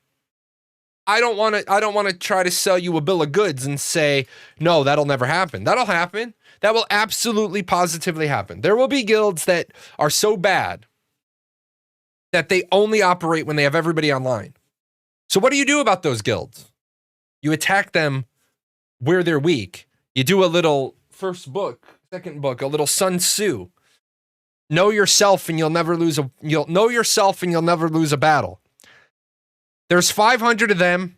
That doesn't matter. There's 100 of me. That's what matters. I'm not going to fight them. Why am I going to give them a good fight? I'm just going to disengage. What am I going to fight about in the open world where I want to give them motivation? Why do I want to give them content? There's 500 of them. There's 100 of us. I don't want to give them a good fight. You split them up. Most Zerg guilds won't split up. Most Zerg guilds are the Walking Dead horde. They'll tighten the horde. They won't ever split off because they're all afraid people that are Zerg artists don't have the skill sets to do shit.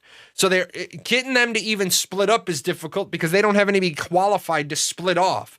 If they had people qualified to split off, then those people would want to go get good fights in small numbers. So it's noon. It's noon. It's 1 o'clock. And I know that you have 500 people and I have 100. So instead of fighting your guild in that circle where you guys have a lot of people, I don't try to split you up. I try to go find where you're weak.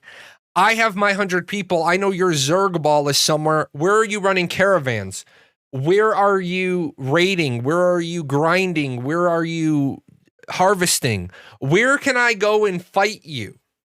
Also, keep in mind, the Zerg mentality doesn't work in a game that has 24-hour-a-day operations, even though the objectives occur during prime time. You and I are in a guild war. That guild war is running around the clock. The objectives can only happen during prime time, but that doesn't mean that 18 hours a day, since you're a Zergling guild, 18 hours a day, my 100 people are picking off your people, right? My people are split up in your area just because my people can 1v1. Your people can't. So Zergs are going to run into the flaw of, because they don't have the ability to operate around the clock, because they don't have all their numbers around the clock, Zerg guilds, sure. Zerg guilds are going to be a fucking menace to node sieges. Zerg guild, you know you're sieging that guild, you know that you're probably going to get all 500 people of that Zerg guild showing up on the defense. Or you know that that guild declared on you and you're going to get the majority of those 500 people on the offense. But that's not meaningful guild content. Node sieges are not meaningful guild content. You explained how you deal with them as a guild. It can still be annoying if you run into them as solo, so pretty legit fear. Not really. Running into a Zerg guild as a solo, you run into 3 people, you're screwed. You don't need to run into 500 people to be screwed as a solo player. You run into 3 people, you're screwed. You're not going to be, you're not, maybe 5 of them. I think that a really, really good player and a really, really geared individual might be able to do 3-on-1. Maybe 4-on-1. But at 5-on-1, I think that Ashes is being designed that the numbers are just against you at that point. Since the time to kill is floored out at 30 seconds, and I'll give you a 10-second buffer because you way outgear them, I don't think 5v1, if it takes you 20 seconds to kill each of them, I don't think you can kill 5 people 5-on-1. 3-on-1 maybe, especially if you can Alpha Strike Wombo combo their healer and get their healer off the board. But Zerg guilds generally, you're gonna run into something that looks like organized. I mean, 5 you cannot outrun and avoid more easily than 500. No, I'm going to disagree with you there. If you can outrun 5, you can outrun 500. Because 500 people don't run faster than 5 people. The fastest person in a group of 5 is going to be equally fast as the person in the group of 500. So you're either fast enough to get rid of from the 5, you're either fast enough to get away from the 5, which means you're going to be fast enough to get away from the 500, unless one of the 500 is faster than the fastest of the 5. You see what I'm saying? It's like I always laugh in zombie apocalypse movies. Suddenly, when zombies are together, they run faster. Like, The Walking Dead is notorious for this, and I laugh about it every time. The Walking Dead, all the fucking zombies are slow as shit until they're all together and they magically get faster. And then you break them off and they magically get slower. It's like, what do they got? Like, when in groups of 500 or more, get a 7% speed buff.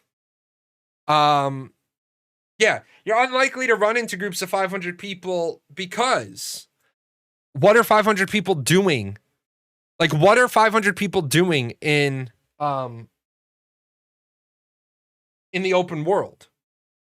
Zergs usually won't stop what they're doing to fight one guy. If they've messed up, they have a purpose for being there. Yeah, I agree. Is that how like zombies move faster at night and 7 days to die? Except I can get down with them moving faster at night and 7 days to die, because they all move faster at night and 7 days to die. Like every zombie moves faster. So I'm like, okay, they're blinded by the sunlight. They're weaker in the daylight. So with that said, we're going to pop this fight early because I got to get out of here. So I always like to get at least one done of the next map before we go. Then I'll do. Yep, there it is. And of course, it's not Samsung. I knew Samsung was gonna fuck me. Samsung is going on the black. Samsung is going on the no customer list on Paradox Gaming Network. No Samsung monitors. Fucking people. It's 2 o'clock your time. What time exactly were you planning on calling me during this business day? So, with that said, Oh, look at that. Good stuff. With that said, guys, I got to get out of here. As you guys know, I live in the middle of Farmville nowhere. I actually do live in the middle of Farmville nowhere. I've got like 800 acres of farms around me. I got to go into town. Town is like 25 minutes away. I'm going to therapy, so I'm not going to show up after having streamed all morning because this room is hot. I am fairly ripe. So I am going to go get cleaned up. I'm going to drive into town. I will be back on Friday.